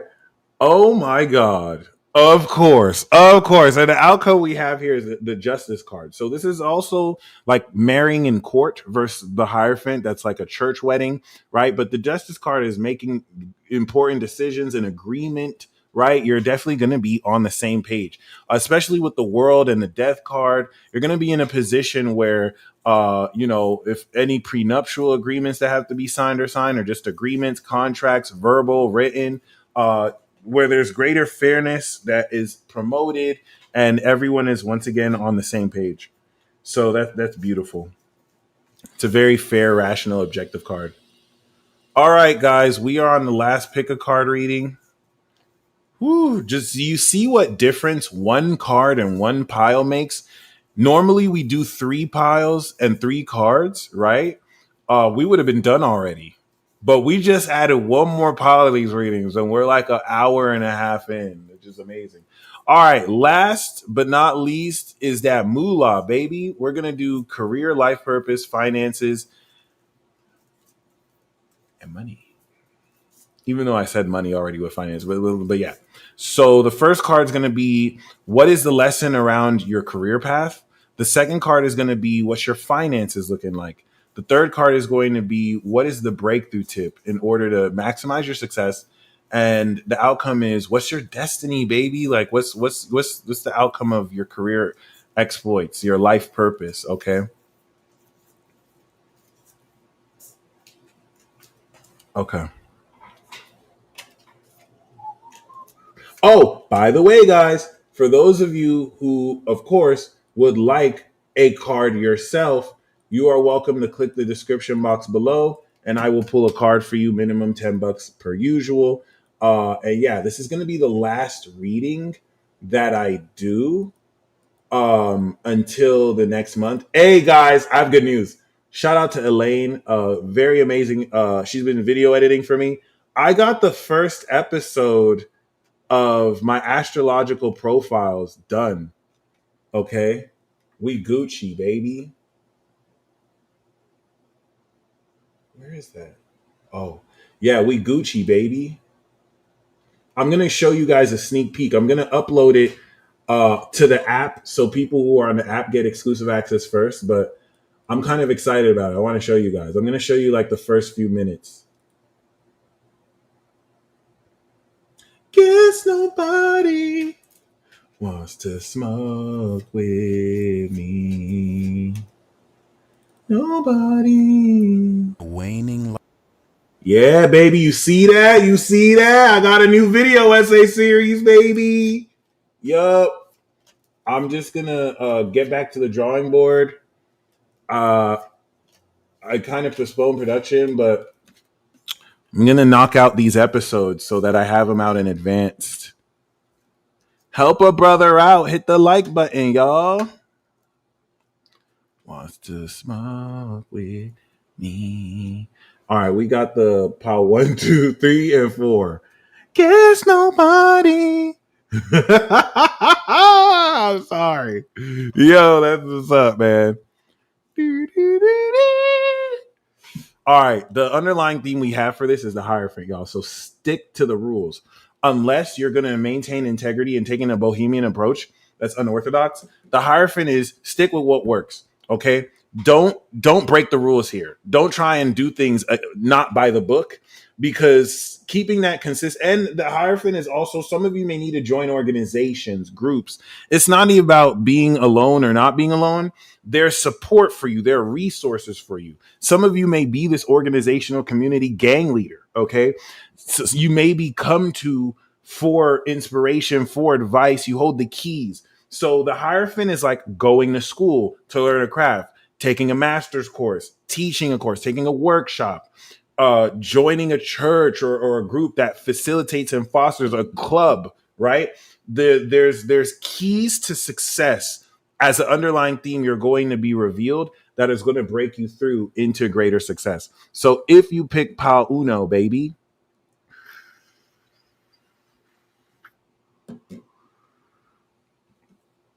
if you pick Pal 1, here is the career lesson for you. The theme around Korea this month. We have the death card. It's a wrap. It's a wrap.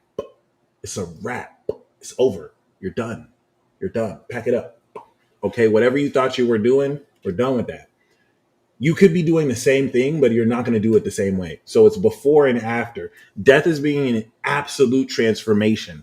And certain aspects of what you do, you don't have to do anymore. It's gonna completely transform. It's ending one aspect, and this could mean ending a job, ending a vocation, walking away, not working somewhere to perhaps prepare for a new career field. When it comes to your career and what you do for work, complete transformation. Now, what are your finances looking like? Ooh. Oh my God. My bad. Yeah, this is fancy. So, ooh, your dreams are coming true financially. And the star card is going to bring you so much more hope and inspiration, especially if you've lost faith It may be, or maybe you've been making money, but this is tied to recognition. This is tied to doing what you love too. Even if it's a conventional job, there's joy in doing it. But you getting the money that comes with fame. So take with that what it will. Okay, it's a lot of money. So the breakthrough tip to break through in your life purpose, or the breakthrough tip for career, is the fool, guys. You have to, and listen. This is fire, yo.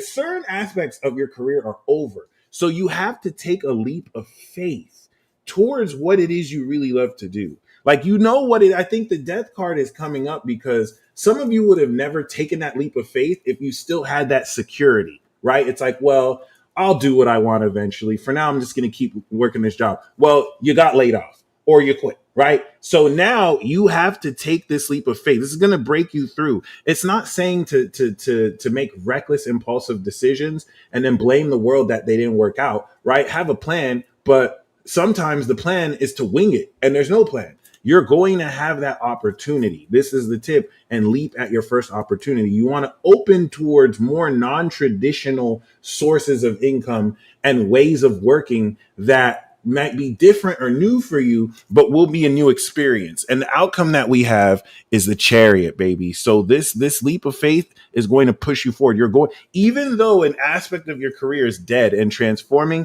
by the end of Cancer season, you're going to gain the momentum needed to move forward. All right, there's victory for you here. And that's because you took that leap of faith and you followed your dreams. Okay.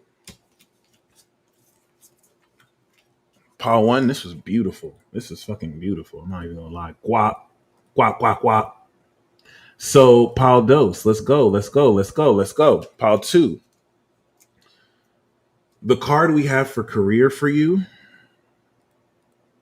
What is the lesson around career for you? We got the devil card. Now, this is interesting. I'm not going to sugarcoat this. The devil card in career is work in the underworld.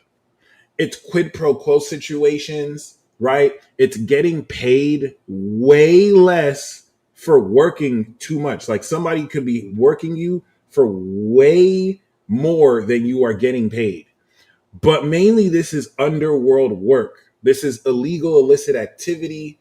This could be you dealing with someone who's in this, or this could be you operating maybe your own dispensary that's not funded or approved by the state. So we're not talking about if it's only bad if you do not have responsibility with this. Remember, if you work in the underworld like a mob, there's principles and there's rules. If you're a part of a cartel, they still go by rules and principles. Do not break these rules and principles, especially when you deal with the devil like this, right? The devil card could also represent a lot of materialistic success and working in nightlives, right? If you work in the nightlife, if you work in the sex industry, or if you work in the club industry, right? It's definitely stuff like that too, but it is signaling very much a lot of success, material success. Okay. This is actually Capricorn. Your finances, Paul, too. You're gonna be happy. Your finance, look. I'm not gonna say you're gonna be making a lot of money or you're not gonna be making enough money. I'm gonna say your finances are gonna have you like, yeah, you know, I didn't get it at first. When you go to these conventions, right? When you go to these conventions, especially these MLM conventions, right? And you see they put these conventions early as fuck in the morning. And I never understood why it's 7 a.m., it's 8 a.m. What's up, guys? Who's ready to win and be amazing? And then they play music. Yeah. Na, na, na, na, na. And then it hit me. I'm like, yo, these people are rich as fuck. These people have so much fucking money. Like, I can understand having a lot of money will have you wake up in the morning just like, time to conquer the day, baby. Yeah. And it clicked. I'm like, oh, you rich. Because there ain't no way you have this energy at 7 a.m. in the fucking morning. Like, get the fuck out of here. You're like, yes. Like, you ready to conquer this shit. Like, you got dough. Like, that's amazing. And that's how you gonna feel like, yeah. Hold on. Let me check my bank account. Yeah, let's go. Like, okay, I see. You're going to be very confident. And for some of you, your confidence is your wealth. So you feel like that whether you have $0 or $1,000,000 and it converts as well. So that's very beautiful. The breakthrough tip we have about to is the moon. That's so symbolic. So the moon is the breakthrough tip is you're not meant to live a conventional lifestyle. You're not meant to work in the morning and go to sleep at night like other people, especially with the devil card. You might primarily operate at night. Okay. And I know I'm saying the underworld for some of you pick pile two, what you're doing could be completely legal. Or I'm not saying it has to be illegal, but there's going to be more personal elements to it that may not be the most conventional, especially the breakthrough tip with the moon. Incorporate more creativity, incorporate more themes that are personal to you, not relative to what society expects of you. It's huge here with the moon card. Walking the beat of your own drum, which is going to kind of take you away from social normative conventions and expectations. And it's actually better for you, not for the sake of being different, but for the sake of flowing with your rhythm. Your work week could look like I work 2 hours on Monday, 0 on Tuesday, 10 on Wednesday, 2 on Thursday. Like, it doesn't have to be the same set schedule every day, and you can flow intuitively with it. And the outcome for your life purpose is justice. So this could indicate careers in legal fields as well, legal victories.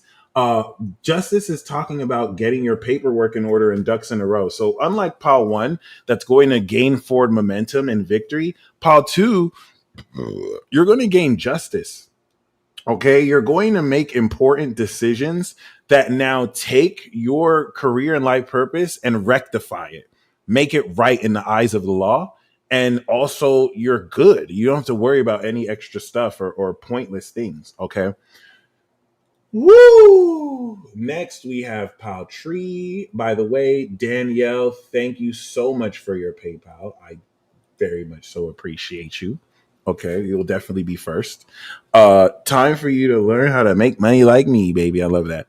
Okay, pile three. Right. Pile three. Okay, what is the lesson around career for you? Pile tree. We got the emperor, baby. I love this. I love this. Pile three, this is talking about you have your shit together. The emperor, nobody tells you when you wake up to go to work. Nobody cuts a check for you. You're a papa. You cut the check. And this can also apply itself if you're an employee. I don't want to put this thing out like we don't have employers. If you are an employee, you're a little person. No, you can conduct this sense of discipline as an employee on top of your shit with other income streams. But regardless of if you're an employer and or employee, you got your shit together. You have your shit on lock. You set your own schedule. Nobody tells you, oh, cancel your plans. You have to come in. You decide that. Okay. So that's the message of career here. The emperor is saying you are defining your career path, which takes discipline and takes responsibility. Here's the thing about the emperor. The emperor has full liability. So if the ship goes down, as the captain of the ship, it's all on you. The emperor does not have the luxury of excuses to be like, well, this person did that. You are supposed to make sure that people who are working under you or with you don't compromise the vessel. Okay. So and the rewards and the success that comes with it, it's all on you as well. So this is really cool for those of you who want control and autonomy over your career, to not feel like you're burdened or at the mercy of a higher authority. You are this authority, and it takes discipline to establish and maintain it, but you are willing to do what it takes to keep and have your shit together. So I think that's going to be a beautiful theme. And finances for you, pile three, we do have the magician, baby. So you manifested money magically. Now, this is also saying a lot of your money is coming directly from your skills and talents, what you're really good at doing. And by stepping into that, you're able to, of course, manifest this. But I'm gonna be honest with you, you're making magic money. And once again, the theme of independence is here too, because the magician and the emperor means this favors self-employment. Like, you're able to pick up shop anywhere and make your own money through freelancing. But you're not just a freelancer, you have the management down too, right? It's like you can manage your own freelancing or your own employment or your own work. This could literally be like all you do is make fire music.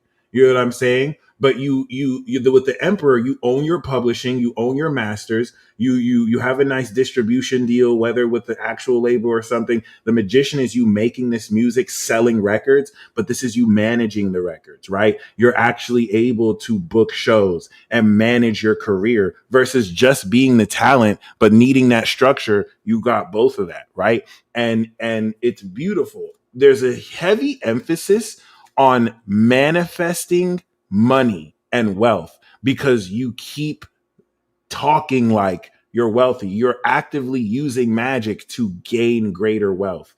And if magic is too woo for you, your skills, your actual techniques, like the mastery of what you're talented at. Your talents are a direct access, of course. Not everyone is able to use their talents to get paid, right? So I think this is going to be beautiful. And the breakthrough tip we have is you're evolving, you're expanding.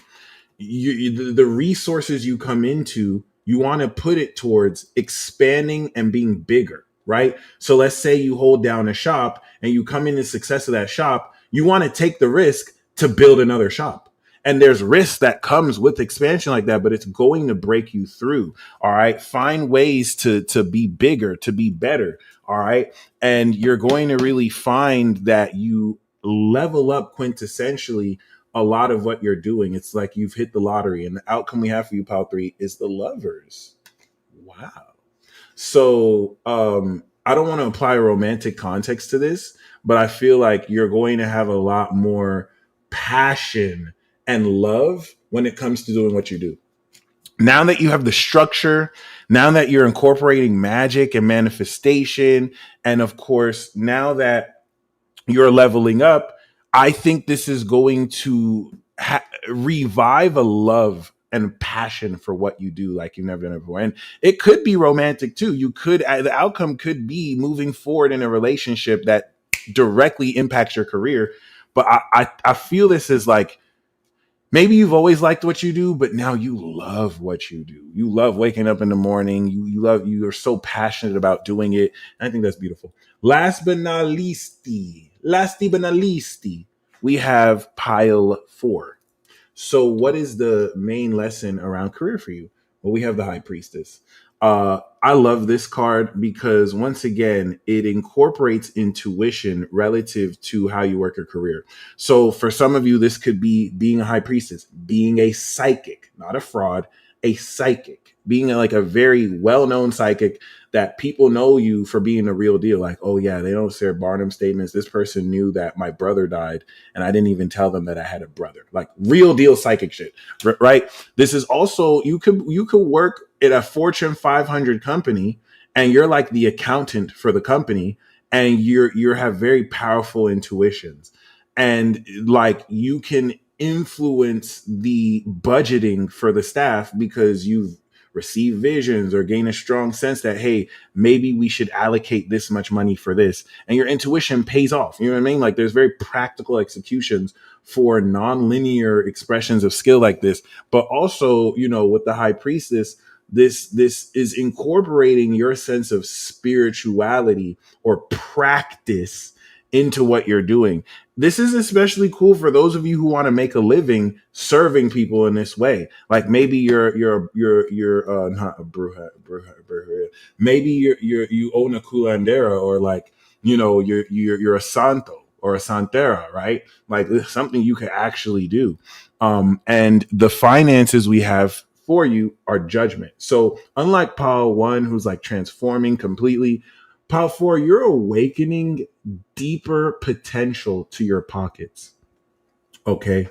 It's like the money you're making could be good, could be bad, but you're going to adjust the purpose with what you're doing. You're going to adjust more your idea of what you're meant to do, and it's going to completely transform the money you're making. All right. Justice and Judgment, huh? Especially with the guidance of the High Priestess, that's going to intuitively nudge you in the right direction. I think there's going to be a much more purposeful quality in nature to how you're making money. And it will make it mean a lot more, especially with the breakthrough tip of the hermit. The hermit is saying, master your skills. The hermit is saying, you know what I'm saying? And what I like about the hermit is the average person is going to learn a skill and then they kind of got it to a degree and it's cool. The hermit is going to sharpen it every day. So the breakthrough tip is like going back and taking an extra course, right? Getting your master's degree, whereas everyone else got their bachelor's. You want to master more your specialization.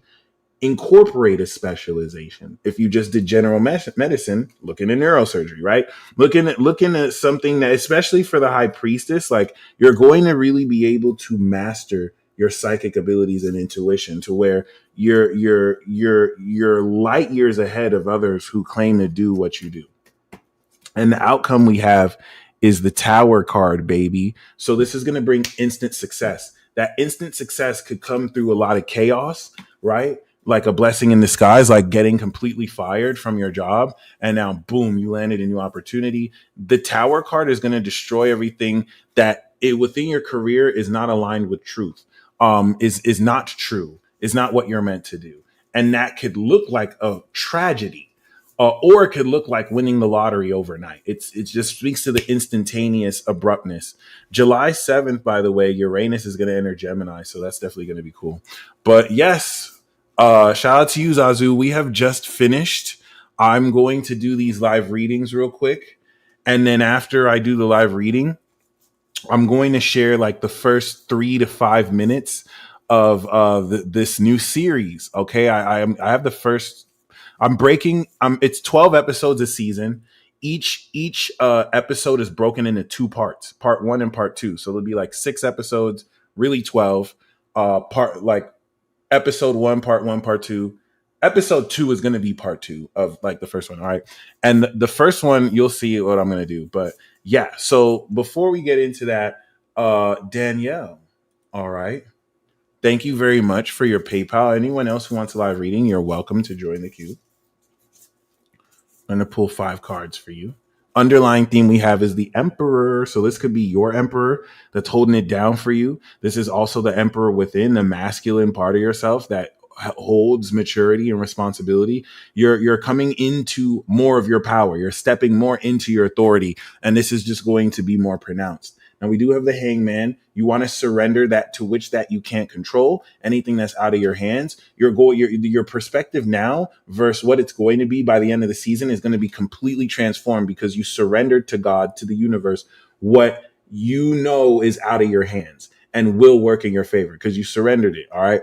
That being said, appreciate you, fam. We also have the Temperance. You want to practice good management, moderation. Don't do anything in extremes because these alchemical principles are going to break you through into more success. And then we have the Wheel of Fortune, right? Sagittarius and now Jupiter. You are actively evolving. I think unexpectedly, you're going to win the lottery. Okay. Now, I mean, that could mean winning the actual lottery or hitting the jackpot in a proverbial sense, something that feels as good as hitting the jackpot. There's expansion and evolution you're also stepping into. We got the Sun. And this all kind of predicates your surrender. And it's like you're going to be rewarded for trying not to know everything, trying not to figure everything out. Know that everything you need unfolds for you at the right time, at the right moment. So lots of happiness for you, lots of joy, lots of success. And we have the Hierophant, which is going to really round everything out organizationally and have you be around the right people to build the right community and to really step more into the success you know you deserve. So that's what we got, my friends. Thank you very much for tuning in. You feel me? Of course, we're going to resume Saturday, I believe, for the Cosmic Energy Tune-Up. And outside of that, oh, nice. And outside of that, yeah, I think it'll really go a long way relative to how we're going to enjoy this Cancer season. So I will resume the next month's activity with Leo season. Is it too late to get one Nah, it's definitely not too late. I could still do one real quick before I show the video, but basically, um, you know, I'm gonna spend the rest of cancer season kind of producing more of this material. I want to launch and release most of this stuff by August. I decided we're just gonna do Leo season. Have August kind of do that, but yeah. Um, oh, appreciate the tip. So we have for you the world. The world, as you can see, is talking about your graduation. Okay. You're in a position that is not only bringing wholeness and completion, but it's like everything you've ever learned is coming around full circle so that you're ready to step into a global stage, be world ranked. All right. It's like not just tying everything together, but putting yourself in a position to come into this lifelong success.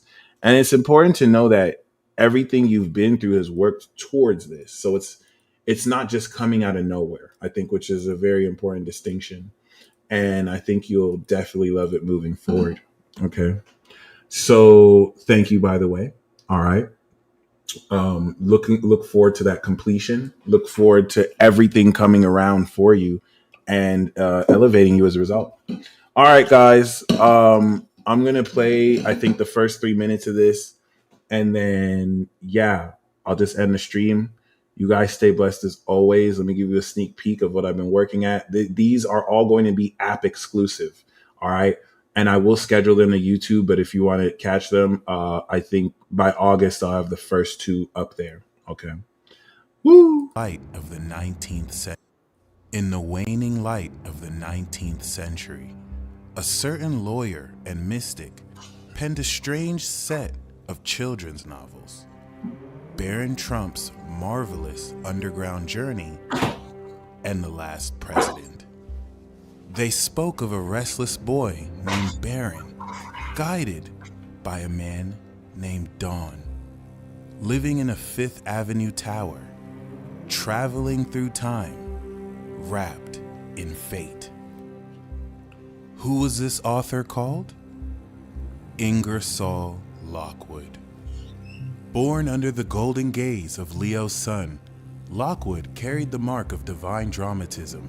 His north node danced with Neptune in Aquarius, the dreamer of futures yet written, a karmic axis of imagination and revolution, of prophecy channeled through fiction.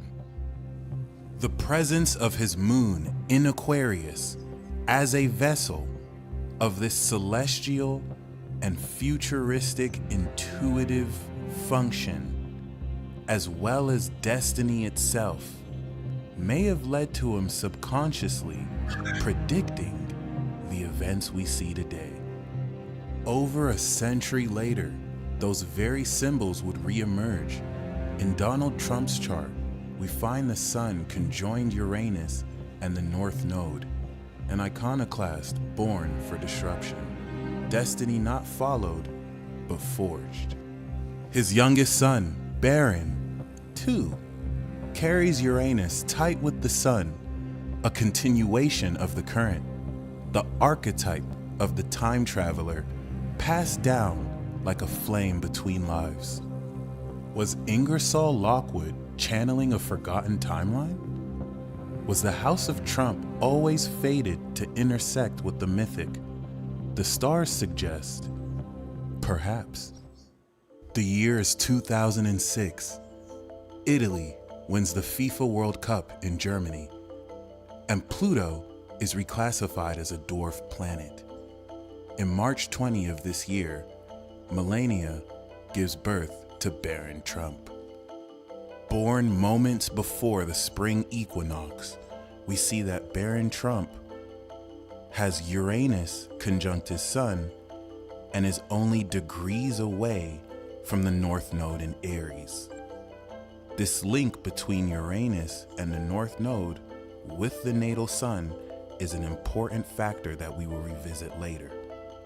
However, this episode is not about Barron, but instead his father, the 45th and 47th President of the United States, Donald Trump.